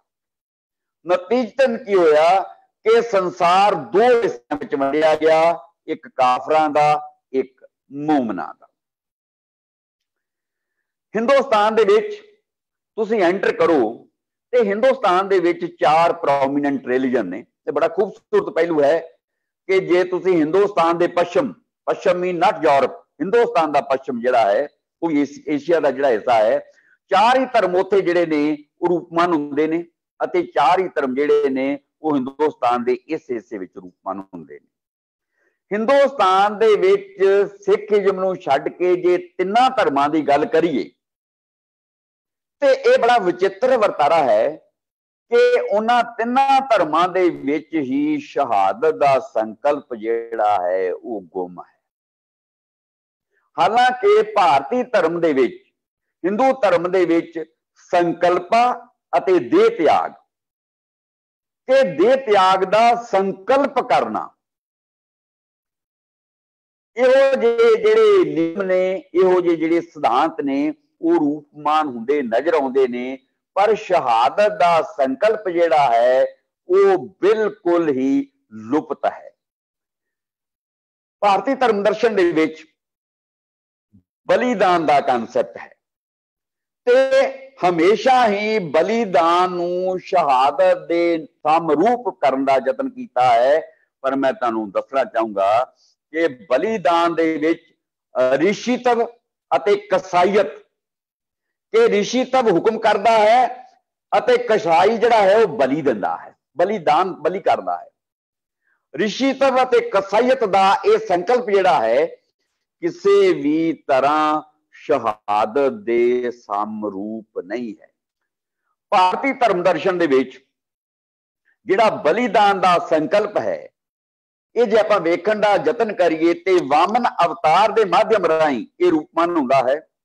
ਰਾਜਾ ਬਲੀ ਹੈ ਤੇ ਰਾਜਾ ਬਲੀ ਜਿਹੜਾ ਹੈ, ਅਕੋਰਡਿੰਗ ਹਿੰਦੁਸਤਾਨ ਦੀ ਜਿਹੜੀ ਟ੍ਰੈਡੀਸ਼ਨ ਹੈ, ਰਾਜੇ ਬਲੀ ਦਾ ਜਿਹੜਾ ਨਿਮਰਤਾ ਹੈ, ਜਿਹੜੀ ਮੁਹੱਬਤ ਹੈ, ਜਿਹੜਾ ਪਿਆਰ ਹੈ, ਉਸ ਨੂੰ ਵੇਖ ਕੇ ਹਿੰਦੁਸਤਾਨ ਦੇ ਜਿਹੜੇ ਦੇਵਤਾ ਪੁਰਸ਼ ਨੇ ਉਹ ਭੈਭੀਤ ਨੇ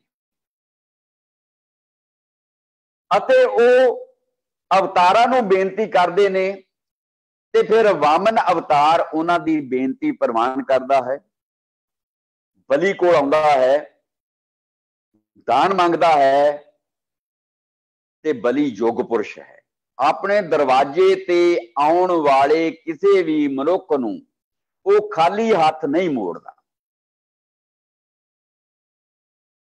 ਉਹ ਬੇਨਤੀ ਕਰਦਾ ਹੈ ਕਿ ਬ੍ਰਾਹਮਣ ਦੇਵਤਾ ਜੋ ਵੀ ਮੰਗੇ ਹਾਜ਼ਰ ਹੈ ਤੇ ਉਹ 3 ਪੱਗ ਧਰਤੀ ਮੰਗਦਾ ਹੈ।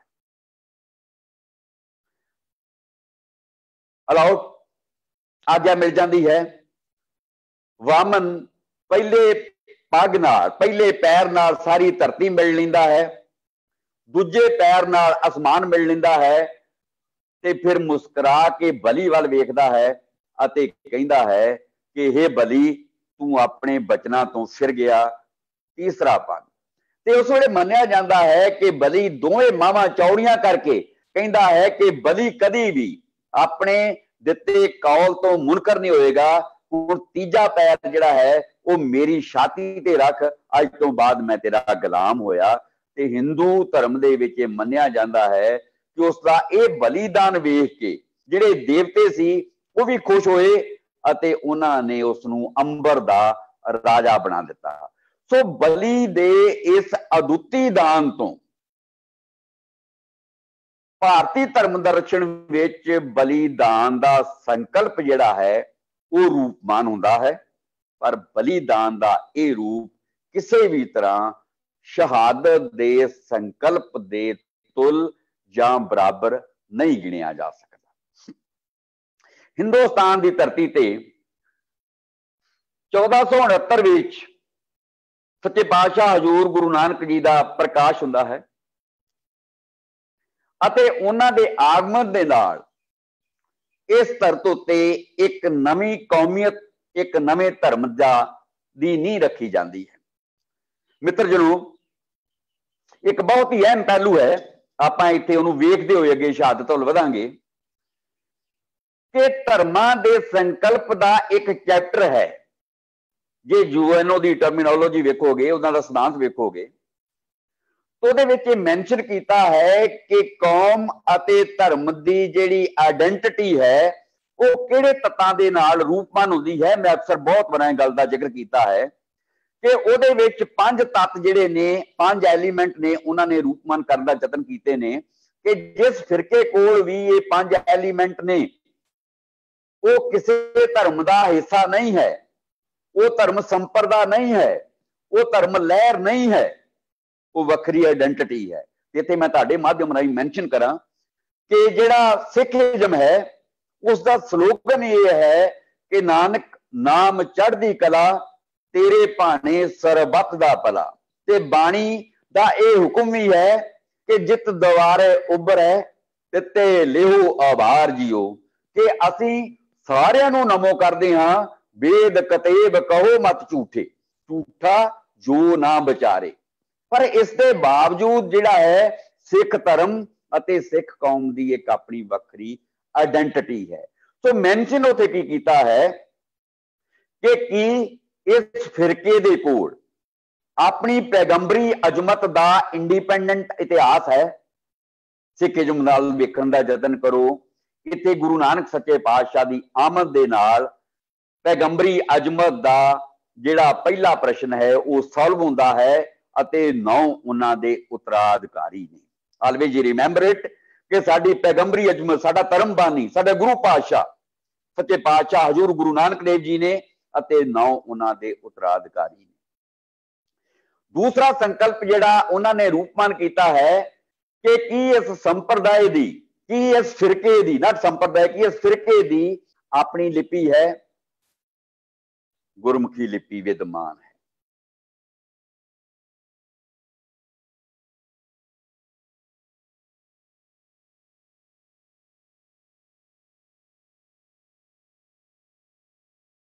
कल्चर है कि इस कबीले का अपना वखरा धर्म ग्रंथ है। श्री गुरु ग्रंथ साहब साडे विच विद्यमान ने कि इस भाईचारे का, कि इस कबीले की अपनी वखरी आइडेंटिटी है। ते 1699 ईस्वी नूं आनंदपुर की धरती ते क्रिएशन ऑफ खालसा करके गुरु पातशाह ने यह 5वें एलीमेंट उत्ते भी मोहर ला दी।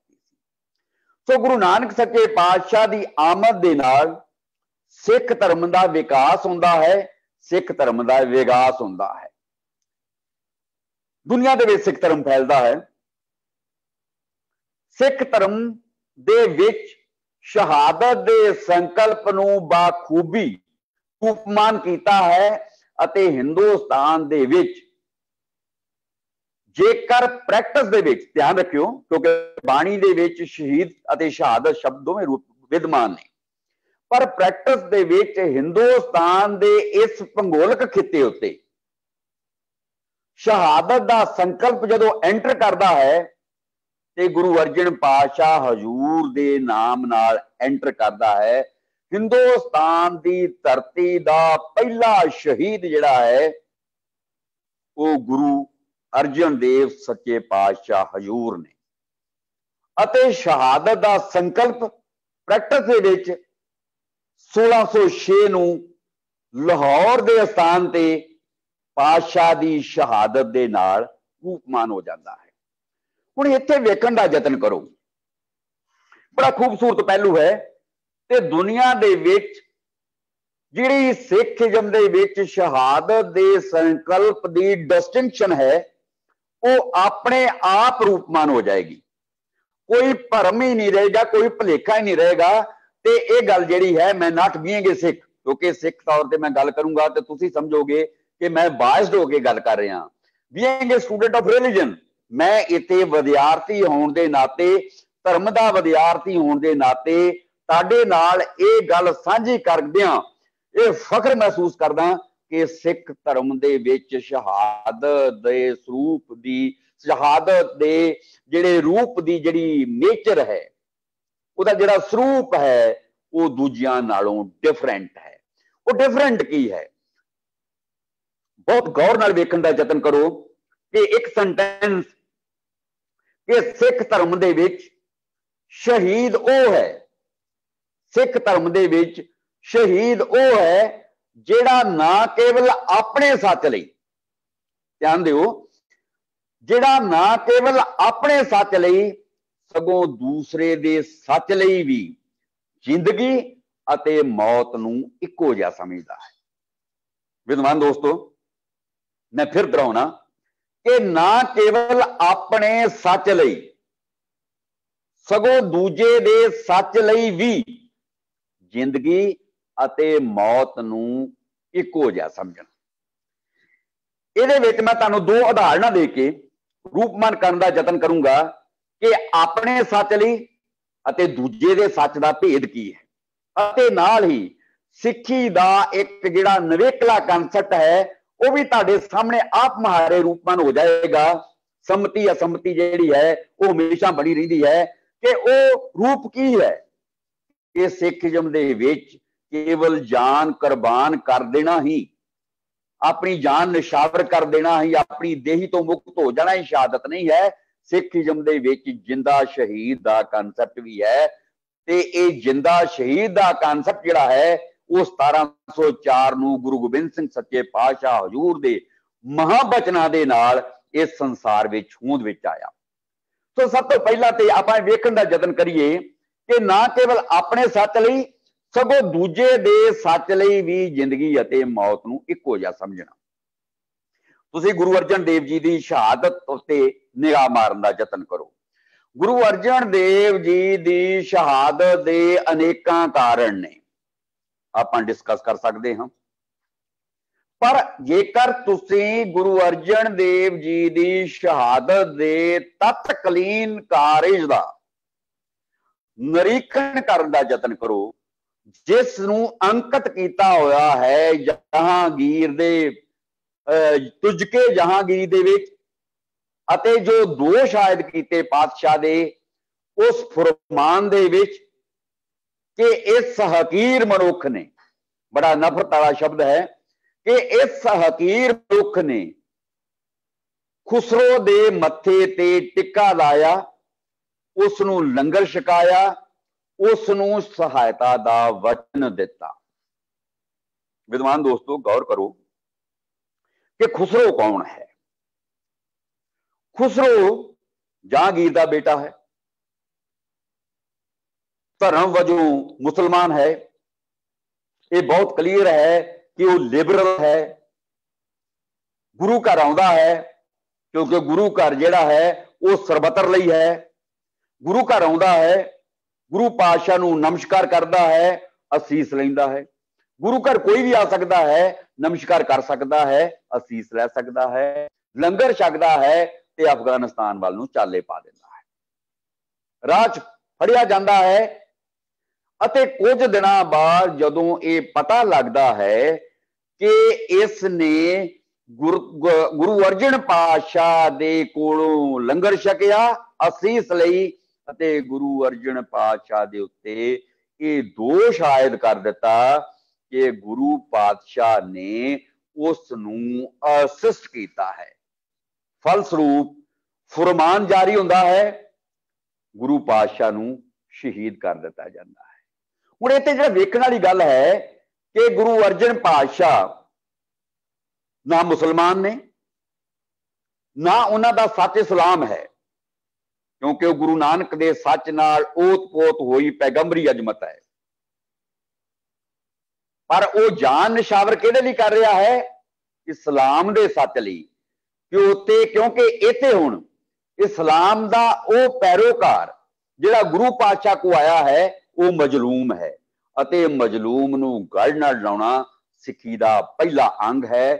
ਸਿੱਖੀ ਦਾ ਸ਼ੁਰੂਆਤ ਜਿਹੜੀ ਸ਼ੁਰੂ ਹੁੰਦੀ ਹੈ ਉਹ ਸ਼ੋਸ਼ਤ ਤੋਂ ਸੁਤੰਤਰਤਾ ਦਾ ਪ੍ਰਸੰਗ ਸਿਰਜਣ ਨਾਲ ਹੁੰਦੀ ਹੈ। ਤੇ ਗੁਰੂ ਪਾਤਸ਼ਾਹ ਦੇ ਜੇਕਰ 3 ਨਾਦੀ ਪੁੱਤਰਾਂ ਨਿਗਾਹ ਮਾਰੋ ਤੇ ਤੁਹਾਡੇ ਸਾਹਮਣੇ ਆਪ ਇਹ ਮਹਾਰੇ ਹੀ ਇਹ ਰੂਪਮਾਨ ਹੋ ਜਾਊਗਾ ਕਿ ਉਹਨਾਂ ਦੇ ਤਿੰਨੇ ਨਾਦੀ ਪੁੱਤ ਜਿਹੜੇ ਸੀ ਉਹ ਤਿੰਨੇ ਡਾਊਨ ਟ੍ਰੋਡਨ ਸਨ, ਮਜਲੂਮ ਸਨ, ਦੱਬੇ ਕੁਚਲੇ ਧਰਮ ਨਾਲ, ਦੱਬੇ ਕੁਚਲੇ ਸੰਸਾਰ ਨਾਲ, ਜਾਤੀ ਨਾਲ, ਸਮਾਜ ਨਾਲ ਸੰਬੰਧਿਤ ਸਨ।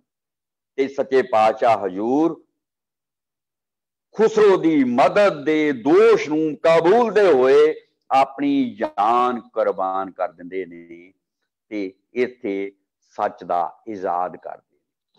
ਦੂਜੀ ਜਿਹੜੀ ਸ਼ਹਾਦਤ ਹੈ ਗੁਰੂ ਤੇਗ ਬਹਾਦਰ ਸਾਹਿਬ ਦੀ ਜਿਹੜੀ ਸ਼ਹਾਦਤ ਹੈ ਉਸ ਦਾ ਇਤਿਹਾਸਕ ਬਖਾਨ ਵੇਖਣ ਦਾ ਯਤਨ ਕਰੋ, ਉਸ ਵੱਲ ਨਜ਼ਰਸਾਨੀ ਕਰਨ ਦਾ ਯਤਨ ਕਰੋ, ਉਸ ਦੀ ਪ੍ਰੈਕਟਿਸ ਨੂੰ ਵੇਖਣ ਦਾ ਯਤਨ ਕਰੋ।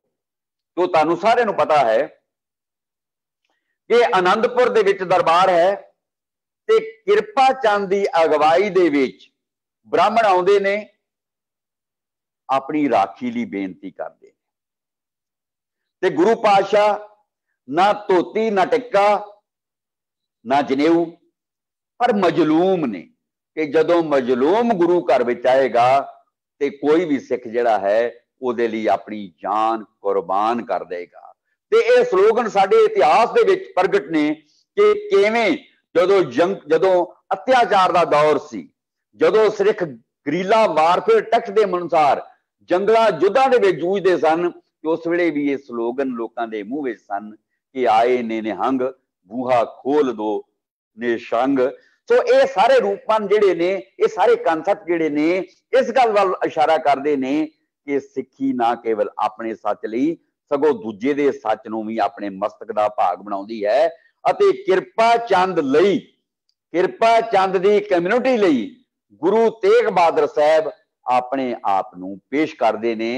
अल्टीमेटली इत्थे भी उही दो शायद होंदे ने कि इसने कश्मीरी पंडितां नूं सहायता दा वचन दिता ते 16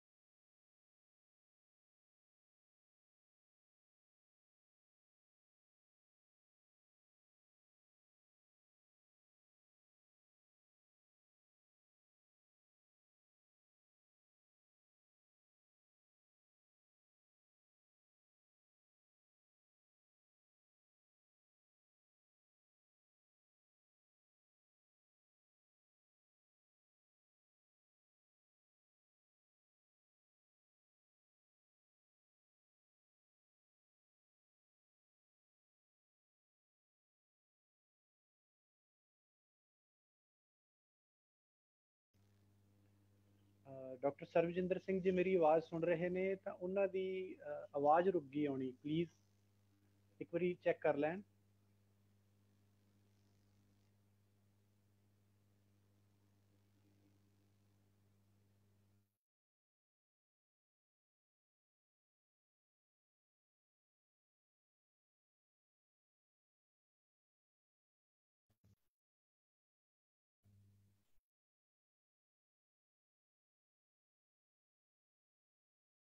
हाँ जी, वाहिगुरू जी का खालसा वाहिगुरू जी की फतेह।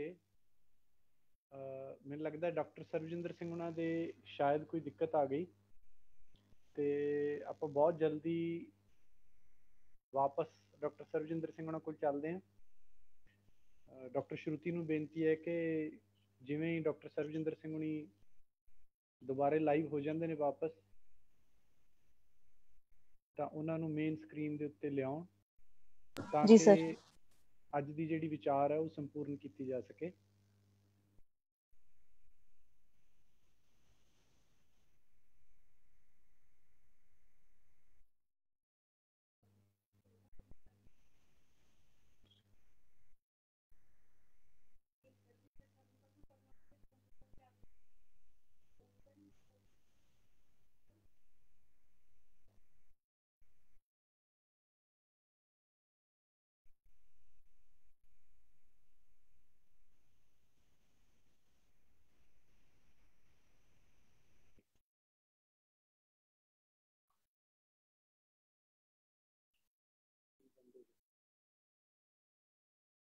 तो है ना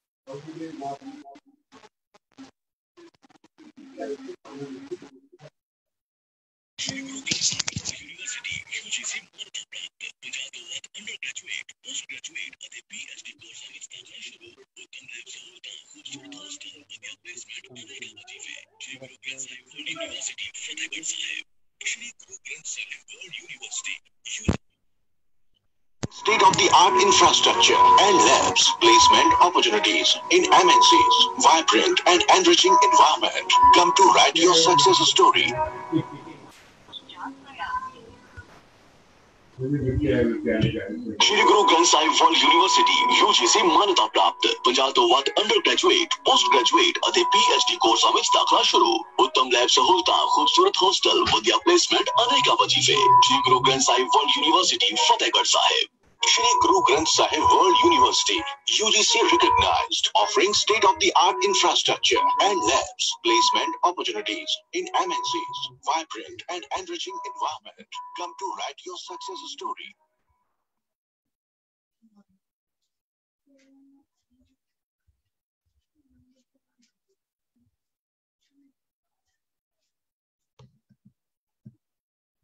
ਹਾਂਜੀ,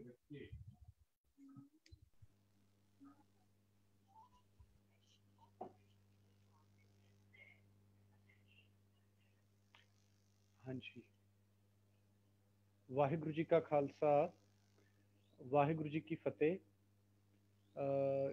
ਕੋਈ ਸ਼ਾਇਦ ਕੋਈ ਤਕਨੀਕੀ ਡਿੱਕਾ ਆਉਣ ਕਰਕੇ ਡਾਕਟਰ ਸਰਬਜਿੰਦਰ ਸਿੰਘ ਉਹਨਾਂ ਦਾ ਸੰਪਰਕ ਟੁੱਟ ਗਿਆ, ਜਿਹਦੇ ਲਈ ਅਸੀਂ ਸੰਗਤਾਂ ਤੋਂ ਖਿਮਾ ਮੰਗਦੇ ਹਾਂ।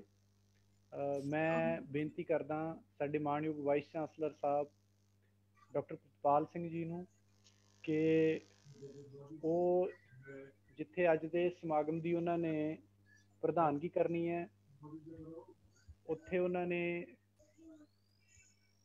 ਆਪਣੇ ਵਿਚਾਰ ਸਾਡੇ ਨਾਲ ਇਸ ਵਿਸ਼ੇ ਤੇ ਸਾਂਝੇ ਕਰਨੇ ਨੇ।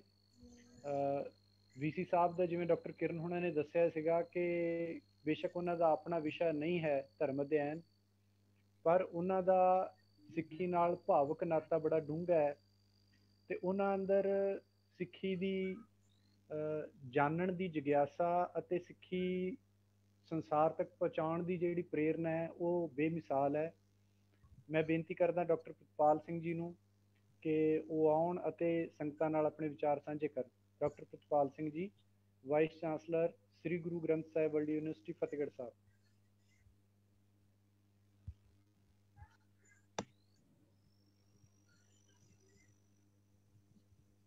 ਬਹੁਤ ਹੀ ਸਤਿਕਾਰਯੋਗ ਅੱਜ ਦੇ ਵਕਤਾ doctor Sarabjinder Singh, professor Punjabi University Patiala, doctor Kirandeep Kaur, ਮੁਖੀ ਸ੍ਰੀ ਗ੍ਰੰਥ ਸਾਹਿਬ ਧਰਮ ਅਧਿਐਨ ਵਿਭਾਗ, ਡਾਕਟਰ ਹਰਦੇਵ ਸਿੰਘ, ਸਹਾਇਕ ਪ੍ਰੋਫੈਸਰ ਸ੍ਰੀ ਗ੍ਰੰਥ ਸਾਹਿਬ ਧਰਮ ਅਧਿਐਨ ਵਿਭਾਗ, ਡਾਕਟਰ ਸ਼ਰੂਤੀ ਅਗਰਵਾਲ ਅਤੇ ਬਹੁਤ ਹੀ ਪਿਆਰੇ ਪਾਰਟਿਸਪੈਂਟਸ, ਵਾਹਿਗੁਰੂ ਜੀ ਕਾ ਖਾਲਸਾ, ਵਾਹਿਗੁਰੂ ਜੀ ਕੀ ਫਤਿਹ।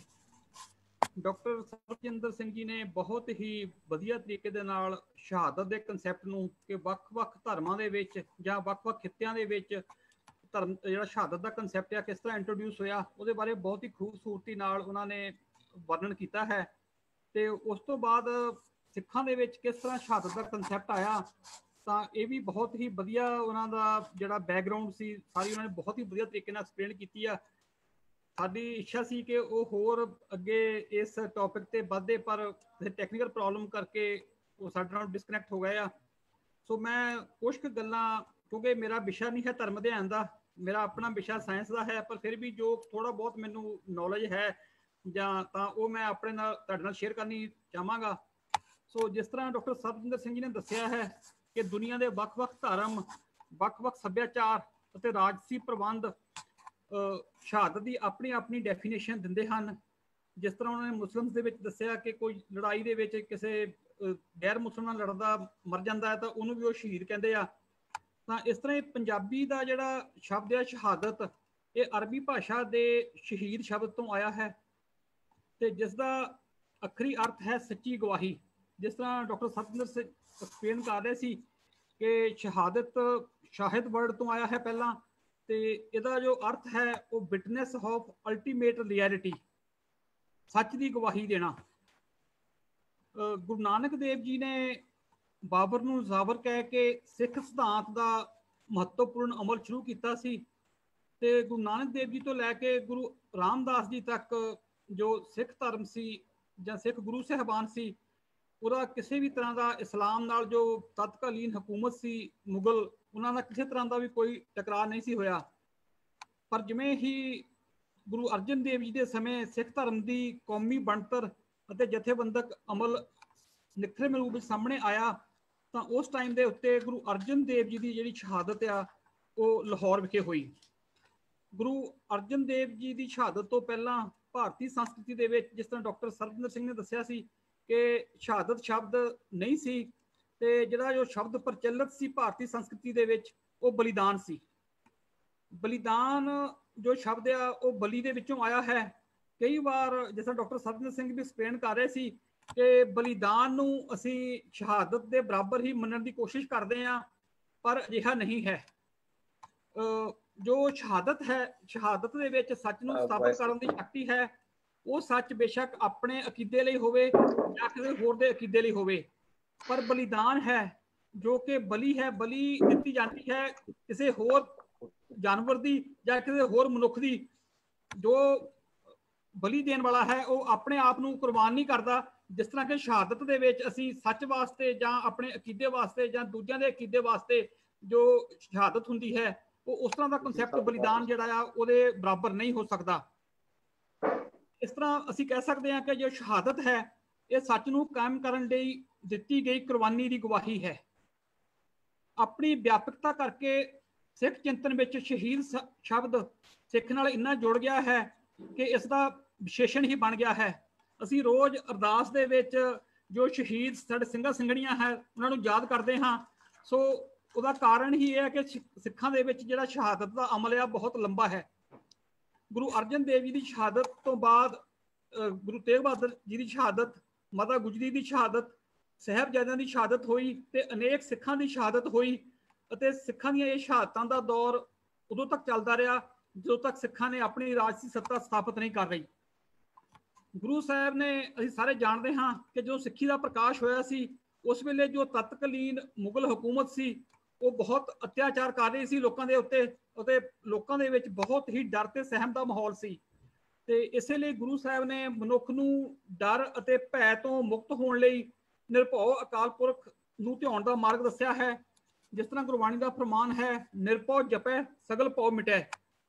ਗੁਰੂ ਤੇਗ ਬਹਾਦਰ ਜੀ ਨੇ ਡਰ ਤੋਂ ਮੁਕਤ ਹੋਣ ਲਈ ਬਹੁਤ ਹੀ ਮਹੱਤਵਪੂਰਨ ਸੇਧ ਦਿੱਤੀ ਹੈ। ਉਹਨਾਂ ਦਾ ਫਰਮਾਨ ਹੈ ਕਿ ਨਾ ਹੀ ਕਿਸੇ ਨੂੰ ਤੋਂ ਡਰਨਾ ਚਾਹੀਦਾ ਹੈ ਅਤੇ ਨਾ ਹੀ ਕਿਸੇ ਨੂੰ ਡਰਾਉਣਾ ਚਾਹੀਦਾ ਹੈ। ਪੈ ਕਾਹੂ ਕੋ ਦੇਤ ਨਹਿ ਪੈ ਮਾਨਤ ਆਨ। ਇਸ ਤਰ੍ਹਾਂ ਸ੍ਰੀ ਗ੍ਰੰਥ ਸਾਹਿਬ ਜੀ ਦੀ ਬਾਣੀ ਮਨੁੱਖ ਨੂੰ ਅਕਾਲ ਪੁਰਖ ਦੇ ਹੁਕਮ ਵਿੱਚ ਰਹਿਣ ਦੀ ਤਾਕੀਦ ਕਰਦਿਆਂ ਦੁਨਿਆਵੀ ਅਧੀਨਗੀ ਅਤੇ ਡਰ ਤੋਂ ਮੁਕਤ ਕਰਦੀ ਹੈ। ਅਕਾਲ ਪੁਰਖ ਦੇ ਹੁਕਮ ਵਿੱਚ ਚੱਲਣ ਵਾਲੀ ਸ਼ਖਸੀਅਤ ਜਦੋਂ ਦੁਨਿਆਵੀ ਤਾਕਤਾਂ, ਦੁਨਿਆਵੀ ਜ਼ਬਰ ਜ਼ੁਲਮ ਦੇ ਅੱਗੇ ਨਹੀਂ ਝੁਕਦੀ ਤਾਂ ਉਸ ਸਮੇਂ ਸ਼ਹਾਦਤ ਦਾ ਦੌਰ ਜਿਹੜਾ ਹੈ ਸ਼ੁਰੂ ਹੁੰਦਾ ਹੈ। ਸ਼ਹੀਦ ਲਈ ਸ਼ਹਾਦਤ ਉਸ ਦਾ ਆਖਰੀ ਹਥਿਆਰ ਹੁੰਦਾ ਹੈ। ਜਦੋਂ ਸੱਚ ਅਤੇ ਝੂਠ ਦਾ ਫਰਕ ਦੱਸਣੋਂ ਹਟ ਜਾਵੇ ਤਾਂ ਸੱਚ ਨੂੰ ਪ੍ਰਕਾਸ਼ਮਾਨ ਕਰਨ ਦੇ ਲਈ ਜਿਹੜਾ ਸ਼ਹੀਦ ਹੈ ਉਹ ਆਪਣੇ ਖੂਨ ਰਾਹੀਂ ਜਿਹੜਾ ਹੈ ਉਹ ਸੱਚ ਨੂੰ ਪ੍ਰਕਾਸ਼ਮਾਨ ਕਰਦਾ ਹੈ ਤੇ ਆਪਣੀ ਸ਼ਹਾਦਤ ਦਿੰਦਾ ਹੈ। ਸ਼ਹਾਦਤ ਦਾ ਅਮਲ ਅਸੀਂ ਜਾਣਦੇ ਹਾਂ ਕਿ ਜੋ ਨਿਤਾਣੇ ਅਤੇ ਬੇਆਸ ਹੋ ਚੁੱਕੇ ਮਨੁੱਖਾਂ ਨੂੰ ਮੁੜ ਸੁਰਜੀਤ ਕਰਦਾ ਹੈ। ਹਕੂਮਤਾਂ ਪਾਸ ਜੋ ਮੁੱਖ ਨੂੰ ਡਰਾਉਣ ਦਾ ਆਖਰੀ ਹਥਿਆਰ ਹੈ ਉਹ ਮੌਤ ਹੀ ਹੁੰਦੀ ਹੈ। ਮੌਤ ਤੋਂ ਵੱਧ ਕੋਈ ਕੁਝ ਨਹੀਂ ਕਰ ਸਕਦਾ ਤੇ ਜਦੋਂ ਸਾਡੇ ਤੋਂ ਮੌਤ ਦਾ ਭੈ ਚੁੱਕਿਆ ਜਾਂਦਾ ਹੈ ਕਿਸੇ ਵੀ ਮਨੁੱਖ ਤੋਂ ਤਾਂ ਉਹ ਸ਼ਹਾਦਤ ਦੇਣ ਦੇ ਲਈ ਤਿਆਰ ਹੋ ਜਾਂਦਾ ਹੈ।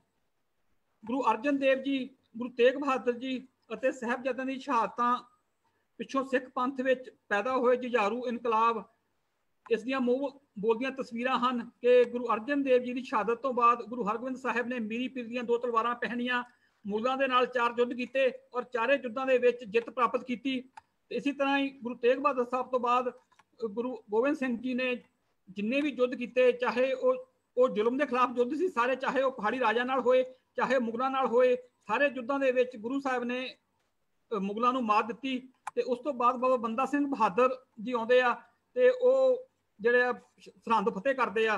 ਸੋ ਜਿਹੜੀ 700 ਸਾਲ ਦੀ ਮੁਗਲ ਹਕੂਮਤ ਆ ਉਹਨੂੰ ਉਹ ਜੜ੍ਹਾਂ ਤੋਂ ਪੁੱਟ ਦਿੰਦੇ ਹਨ। ਤੇ ਇਹ ਕੋਈ ਅਮਲ ਜਿਹੜਾ ਆ ਸਿਰਫ ਸ਼ਹਾਦਤ ਦੇ ਵਿੱਚੋਂ ਜਿਹੜੀ ਪ੍ਰੇਰਨਾ ਮਿਲੀ ਆ ਉਸ ਪ੍ਰੇਰਨਾ ਦੇ ਕਾਰਨ ਹੀ ਇਹ ਸੰਭਵ ਹੋਇਆ ਹੈ। ਸਮੁੱਚੇ ਤੌਰ ਤੇ ਅਸੀਂ ਕਹਿ ਸਕਦੇ ਹਾਂ ਕਿ ਗੁਰੂ ਅਰਜਨ ਦੇਵ ਜੀ ਦੀ ਸ਼ਹੀਦੀ ਭਾਰਤੀ ਇਤਿਹਾਸ ਵਿੱਚ ਸ਼ਹਾਦਤ ਦੇ ਪ੍ਰਸੰਗ ਨੂੰ ਰੂਹਾਨੀਅਤ ਨਾਲ ਜੋੜਦੀ ਹੋਈ ਇਸ ਨੂੰ ਨਵੇਂ ਅਰਥ ਪ੍ਰਦਾਨ ਕਰਦੀ ਹੈ।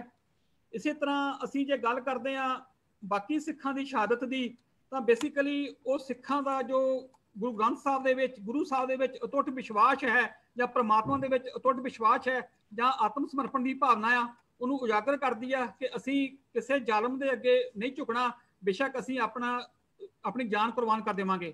ਸੋ ਅਨੇਕਾਂ ਸ਼ਹਾਦਤਾਂ ਸਿੱਖਾਂ ਦੀਆਂ ਹੋਈਆਂ। ਇਸੇ ਤਰ੍ਹਾਂ ਗੁਰੂ ਤੇਗ ਬਹਾਦਰ ਸਾਹਿਬ ਦੀ ਸ਼ਹਾਦਤ ਆਪਣੇ ਆਪ ਦੇ ਵਿੱਚ ਅਦੁੱਤੀ ਸ਼ਹਾਦਤ ਹੈ ਕਿ ਗੁਰੂ ਨਾਨਕ ਦੇਵ ਜੀ ਨੇ ਜਨੇਊ ਪਹਿਨਣ ਤੋਂ ਇਨਕਾਰ ਕੀਤਾ ਸੀ, ਉਸੇ ਜਨੇਊ ਦੀ ਰਾਖੀ ਵਾਸਤੇ ਗੁਰੂ ਤੇਗ ਬਹਾਦਰ ਜੀ ਨੇ ਆਪਣੀ ਸ਼ਹਾਦਤ ਦਿੱਤੀ। ਸੋ ਬੇਸਿਕ ਜੋ ਉਸ ਵੇਲੇ ਮੁੱਦਾ ਸੀ ਗੁਰੂ ਤੇਗ ਬਹਾਦਰ ਸਾਹਿਬ ਸਾਹਮਣੇ ਉਹ ਸੀ ਧਾਰਮਿਕ ਆਜ਼ਾਦੀ ਦਾ। ਸੋ ਗੁਰੂ ਤੇਗ ਬਹਾਦਰ ਸਾਹਿਬ ਦੀ ਜਿਹੜੀ ਸ਼ਹਾਦਤ ਹੈ ਉਹ ਸਾਨੂੰ ਧਾਰਮਿਕ ਆਜ਼ਾਦੀ ਦੇ ਪ੍ਰਤੀਕ ਵਜੋਂ ਦੇਖੀ ਜਾਂਦੀ ਹੈ। ਇਸੇ ਕਰਕੇ ਗੁਰੂ ਤੇਗ ਬਹਾਦਰ ਸਾਹਿਬ ਨੂੰ ਅਸੀਂ ਧਰਮ ਦੀ ਚਾਦਰ ਵੀ ਕਹਿੰਦੇ ਹਾਂ। ਤੇ ਗੁਰੂ ਤੇਗ ਬਹਾਦਰ ਦੀ ਸ਼ਹਾਦਤ ਜਿਹੜੀ ਆ ਉਸਨੇ ਇੱਕ ਹੋਰ ਜਿਹੜੀ ਪਲੂਰਲਿਸਟਿਕ ਸੁਸਾਇਟੀ ਹੈ ਜਿਹਨੂੰ ਅਸੀਂ ਬਹੁਰੰਗੀ ਸਮਾਜ ਵੀ ਕਹਿ ਦਿੰਦੇ ਹਾਂ, ਜਿਹਦੇ ਵਿੱਚ ਕੋਈ ਜਾਤ ਨਸਲ ਭੇਦ ਦਾ ਵਿਤਕਰਾ ਨਹੀਂ ਹੈ ਤੇ ਧਾਰਮਿਕ ਸਹਿਹੋਂਦ ਆ, ਉਹਦੀ ਨੀਂਹ ਜਿਹੜੀ ਹੈ, ਜੋ ਕਿ ਅੱਜ ਕੱਲ੍ਹ UN ਚਾਰਟਰ ਵਗੈਰਾ ਦੇ ਵਿੱਚ ਵੀ ਇਨਕਲੂਡਡ ਆ ਕਿ ਹਰ ਇੱਕ ਧਰਮ ਜਿਹੜਾ ਹੈ ਉਹ ਆਪਣੀ ਧਾਰਮਿਕ ਆਜ਼ਾਦੀ ਜਿਹੜੀ ਹੈ ਉਹਨੂੰ ਹੋਣੀ ਚਾਹੀਦੀ ਆ। ਸੋ ਉਹਦਾ ਮੁੱਢ ਜਿਹੜਾ ਹੈ ਗੁਰੂ ਤੇਗ ਬਹਾਦਰ ਜੀ ਨੇ ਬੰਨਿਆ।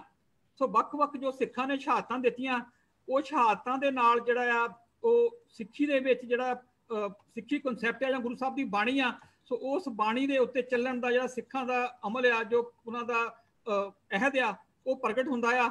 ਸੋ ਜਿਸ ਤਰ੍ਹਾਂ ਡਾਕਟਰ ਸਰਬਜਿੰਦਰ ਸਿੰਘ ਜੀ ਨੇ ਕਿਹਾ ਕਿ ਜਿਹੜੀ ਸਿੱਖ ਕਨਸੈਪਟ ਆ ਸ਼ਹਾਦਤ ਦਾ, ਉਹ ਲਾਸਾਨੀ ਹੈ ਕਿਉਂਕਿ ਉਹ ਬਾਕੀ ਸਭ ਸ਼ਹਾਦਤਾਂ ਨਾਲੋਂ ਵੱਖਰਾ ਹੈ, ਕਿਉਂਕਿ ਆਮ ਤੌਰ ਤੇ ਜਿਹੜੀਆਂ ਸ਼ਹਾਦਤਾਂ ਆ ਉਹ ਆਪਣੇ ਧਰਮ ਨਾਲ ਹੁੰਦੀਆਂ ਆ, ਆਪਣੇ ਧਰਮ ਵਾਸਤੇ ਹੁੰਦੀਆਂ ਆ। ਪਰ ਜੋ ਸਿੱਖ ਧਰਮ ਦੇ ਵਿੱਚ ਕਨਸੈਪਟ ਹੈ ਉਹ ਹੈ ਆਪਣੇ ਵਾਸਤੇ ਵੀ ਜਾਂ ਸੱਚ ਵਾਸਤੇ। ਉਹ ਸੱਚ ਬੇਸ਼ੱਕ ਕਿਸੇ ਦੂਜੇ ਅਕੀਦੇ ਦਾ ਹੋਵੇ ਤਾਂ ਉਹਦੇ ਵਾਸਤੇ ਸ਼ਹਾਦਤਾਂ ਵੀ ਹੁੰਦੀਆਂ ਆ। ਸੋ ਮੈਂ ਬਹੁਤਾ ਸਮਾਂ ਨਾ ਲੈਂਦਾ ਹੋਇਆ ਡਾਕਟਰ ਸਰਬਜਿੰਦਰ ਸਿੰਘ ਜੀ ਨੂੰ ਬੇਨਤੀ ਕਰਾਂਗਾ ਕਿ ਉਹ ਆਪਣਾ ਲੈਕਚਰ ਜਿਹੜਾ ਆ ਉਹ ਅੱਗੇ ਕੰਟੀਨਿਊ ਕਰ ਲੈਣ। ਹਾਂਜੀ, ਇਹ ਸਨ ਸਾਡੇ ਮਾਣਯੋਗ vice chancellor doctor Pritpal Singh ਜੀ। ਜਿਵੇਂ ਕਿ ਮੈਂ ਤੁਹਾਨੂੰ ਪਹਿਲਾਂ ਵੀ ਦੱਸਿਆ ਸੀਗਾ ਕਿ ਬੇਸ਼ੱਕ ਇਹਨਾਂ ਦਾ ਆਪਣਾ ਵਿਸ਼ਾ ਗੁਰਮਤ ਨਹੀਂ ਹੈ, ਪਰ ਇਹਦੇ ਬਾਵਜੂਦ ਡਾਕਟਰ ਸਾਹਿਬ ਦਾ ਗੁਰਮਤ ਨਾਲ ਸਨੇਹ, ਗੁਰਮਤ ਪ੍ਰਤੀ ਇਹਨਾਂ ਦੀ ਭਾਵਨਾ ਅਤੇ ਗੁਰਮਤ ਨੂੰ ਸੰਸਾਰ ਤੱਕ ਪਹੁੰਚਾਉਣ ਲਈ ਜਿਹੜੀ ਇਹਨਾਂ ਅੰਦਰ ਜਿਗਿਆਸਾ ਹੈ ਉਹ ਬੇਮਿਸਾਲ ਹੈ। ਸੋ ਅਸੀਂ ਹਮੇਸ਼ਾ ਹੀ ਡਾਕਟਰ ਪ੍ਰਿਤਪਾਲ ਸਿੰਘ ਜੀ ਦੀ ਸਰਪ੍ਰਸਤੀ, ਇਹਨਾਂ ਦੀ ਅਗਵਾਈ ਹੇਠ ਜਿੰਨਾ ਸਾਡੇ ਤੋਂ ਹੋ ਸਕਦਾ ਹੈ ਤਿਲ ਫੁੱਲ ਅਸੀਂ ਗੁਰਮਤ ਦੇ ਪ੍ਰਚਾਰ ਪ੍ਰਸਾਰ ਵਿੱਚ ਹਿੱਸਾ ਪਾਉਂਦੇ ਰਹਿੰਦੇ ਹਾਂ। ਸੋ ਜੇ ਡਾਕਟਰ ਸਰਬਜਿੰਦਰ ਸਿੰਘ ਉਹਨਾਂ ਦਾ ਉਹ ਦੁਬਾਰਾ ਜੁੜ ਗਏ ਨੇ, ਆ ਚੁੱਕੇ ਨੇ, ਤਾਂ ਮੈਂ ਉਹਨਾਂ ਨੂੰ ਬੇਨਤੀ ਕਰਦਾ ਕਿ ਕਿਰਪਾ ਕਰਕੇ ਉਹ ਆਪਣੇ ਮਾਈਕ ਨੂੰ ਅਨਮਿਊਟ ਕਰ ਲੈਣ।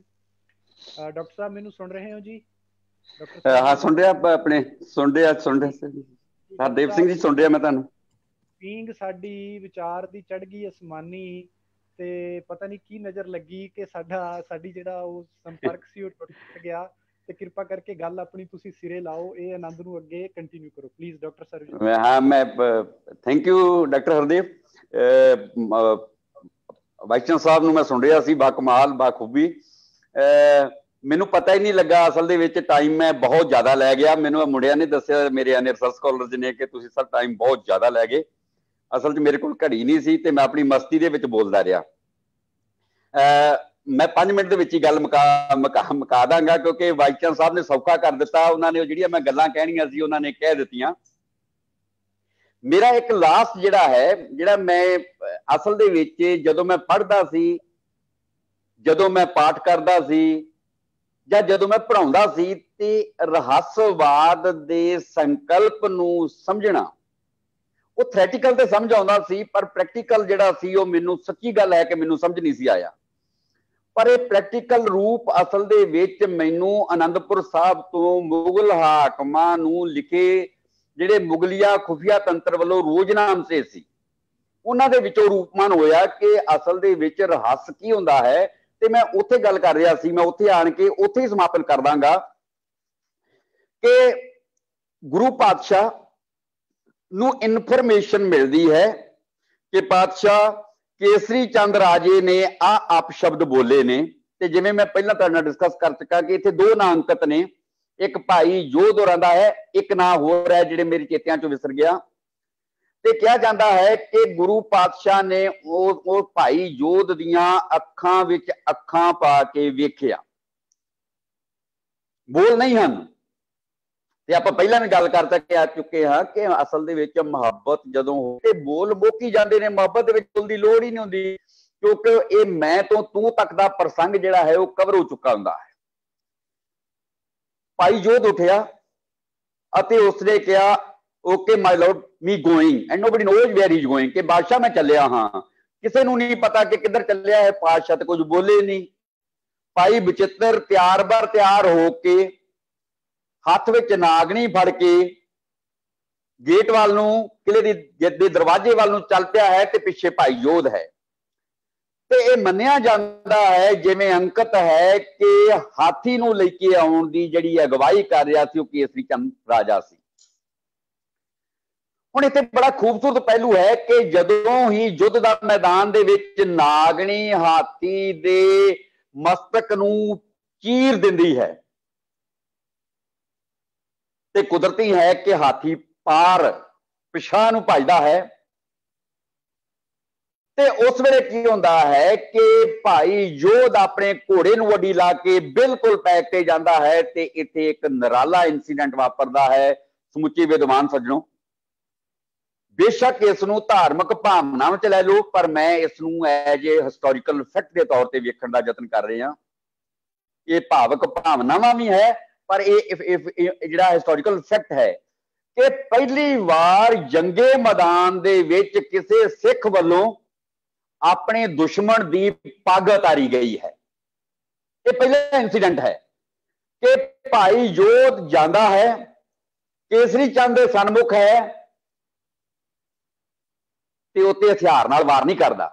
ਉਹਦੇ ਮੂੰਹ ਤੇ ਇੱਕ ਲੱਫੜ ਵੱਜਦਾ ਹੈ ਤੇ ਉਹਦੀ ਪੱਗ ਲਾਸਦੀ ਹੈ, ਕਿਉਂਕਿ ਜਿਸ ਨੇ ਮੇਰੇ ਗੁਰੂ ਦੀ ਇਨਸਲਟ ਕੀਤੀ, ਜਿਸ ਨੇ ਮੇਰੇ ਗੁਰੂ ਦੇ ਲਈ ਮੰਦ ਭਾਸ਼ਾ ਦੀ ਸ਼ਬਦਾਂ ਦੀ ਵਰਤੋਂ ਕੀਤੀ, ਉਸ ਮਨੁੱਖ ਦੀ ਇੱਜ਼ਤ ਜਿਹੜੀ ਹੈ, ਆਬਰੂ ਜਿਹੜੀ ਹੈ, ਉਹ ਮੈਂ ਸ਼ਰੇ ਬਾਜ਼ਾਰ ਦੇ ਵਿੱਚ ਉਸ ਦਾ ਹੀਰ ਪਿਆਰ ਜਿਹੜਾ ਹੈ ਉਹ ਟੋਲ ਕੇ ਰੱਖ ਦੂੰਗਾ। ਮੈਂ ਉਸ ਦੀ ਜਿਹੜੀ ਮਾਣ ਮਰਿਆਦਾ ਹੈ ਇੱਥੇ ਹੀ ਰੋਲ ਦਾਂਗਾ।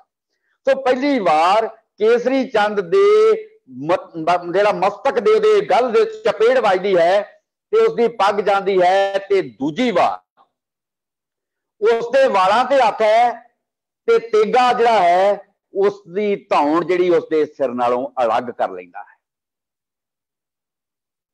ਤੇ ਉਹ ਸਿਰ ਜਿਹੜਾ ਹੈ ਉਹ ਪਾਤਸ਼ਾਹ ਦੇ ਪੈਰਾਂ ਉੱਤੇ ਰੱਖ ਦਿੱਤਾ ਜਾਂਦਾ ਹੈ ਤੇ ਗੁਰੂ ਪਾਤਸ਼ਾਹ ਭਾਈ ਯੋਧ ਨੂੰ ਗਲੇ ਵਿੱਚ ਲੈ ਕੇ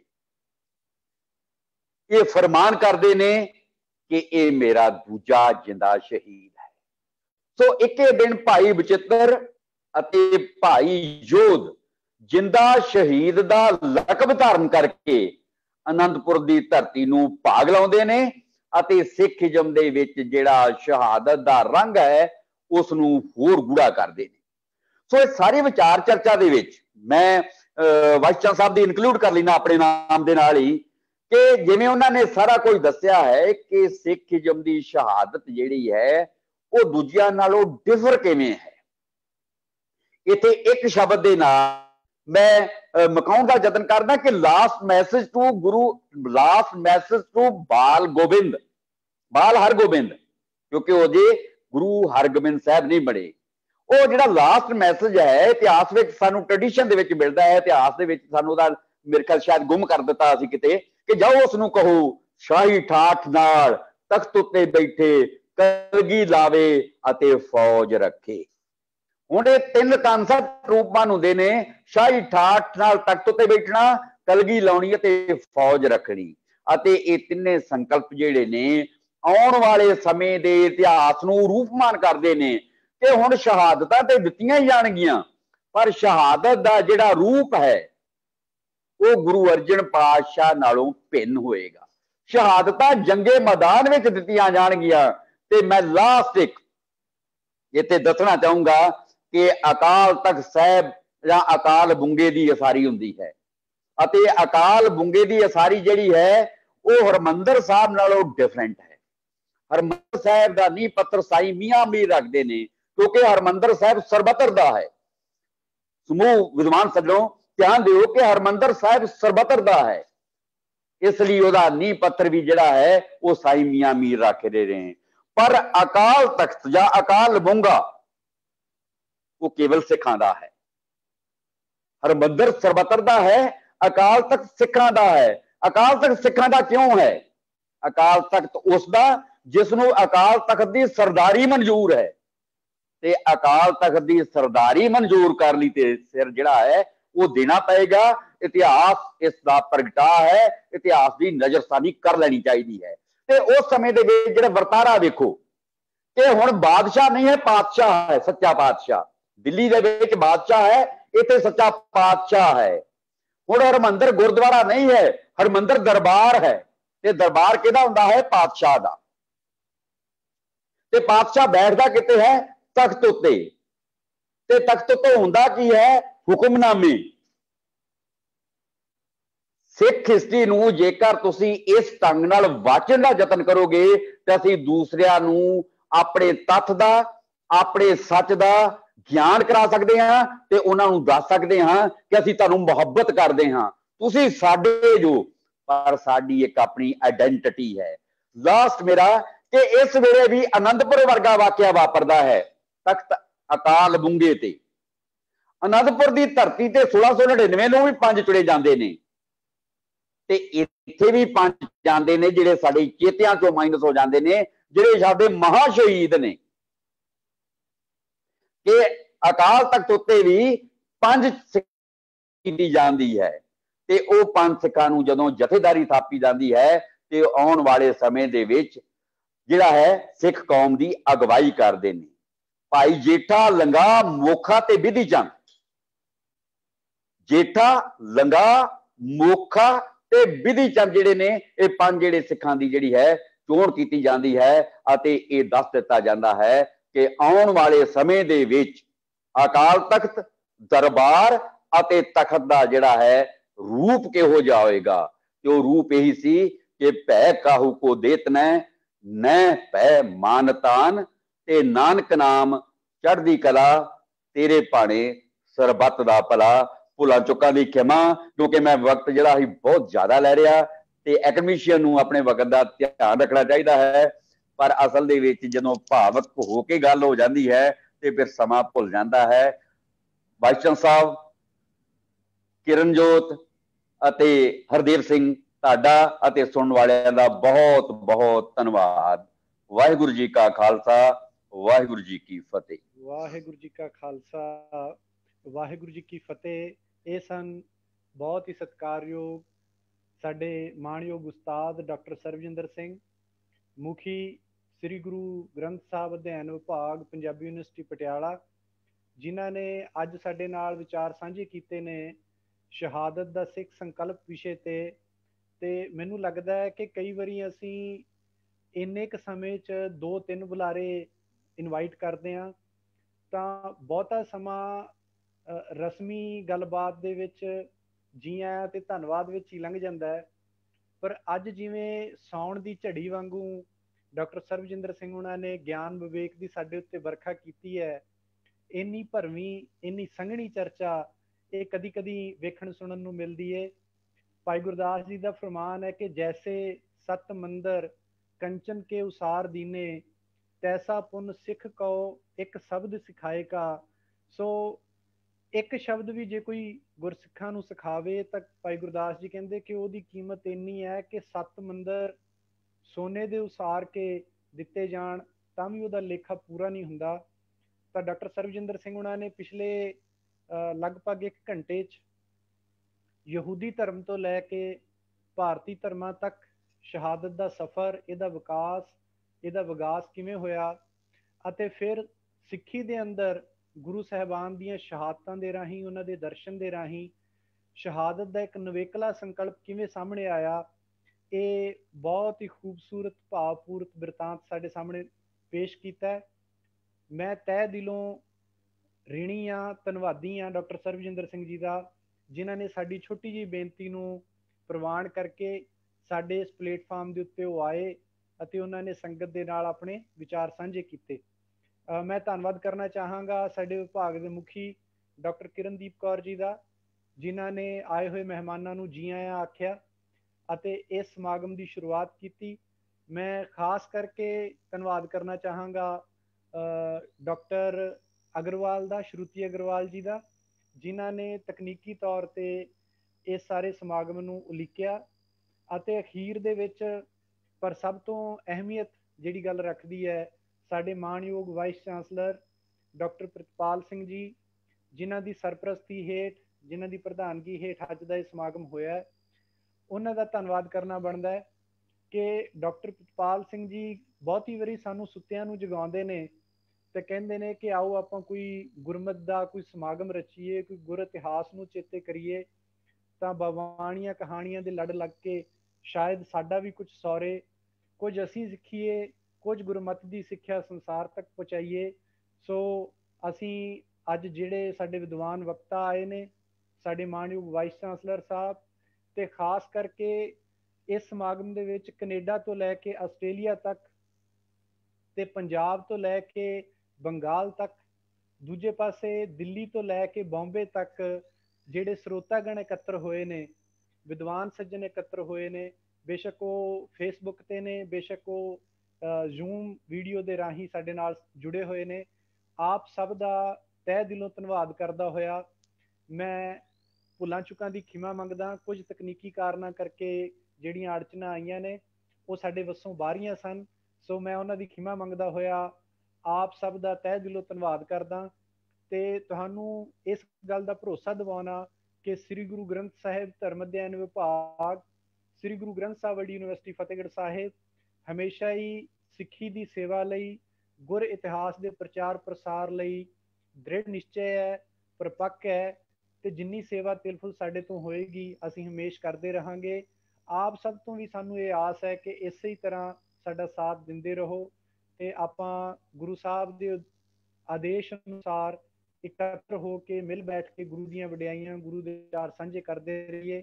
ਇੱਕ ਵਾਰ ਫੇਰ ਆਪ ਸਭ ਦਾ ਧੰਨਵਾਦ। ਵਾਹਿਗੁਰੂ ਦਾ ਖਾਲਸਾ, ਵਾਹਿਗੁਰੂ ਜੀ ਕੀ ਫਤਿਹ। ਜੀ ਸਾਡਾ ਅਗਲਾ ਵੈਬੀਨਾਰ 22 ਤਰੀਕ ਨੂੰ ਹੈ। ਇਹਦੀ ਡਿਟੇਲਸ ਸਾਰਿਆਂ ਨੂੰ ਸ਼ੇਅਰ ਕਰ ਦਿੱਤੀਆਂ ਗਈਆਂ ਨੇ। ਇਹ ਹੈ post COVID-19 challenges and opportunities for Indian economy. ਸਾਰਿਆਂ ਨੂੰ ਬੇਨਤੀ ਹੈ ਕਿ ਇਹ ਵੈਬੀਨਾਰ ਨੂੰ ਅਟੈਂਡ ਕਰਨ ਜ਼ਰੂਰ। Thank you.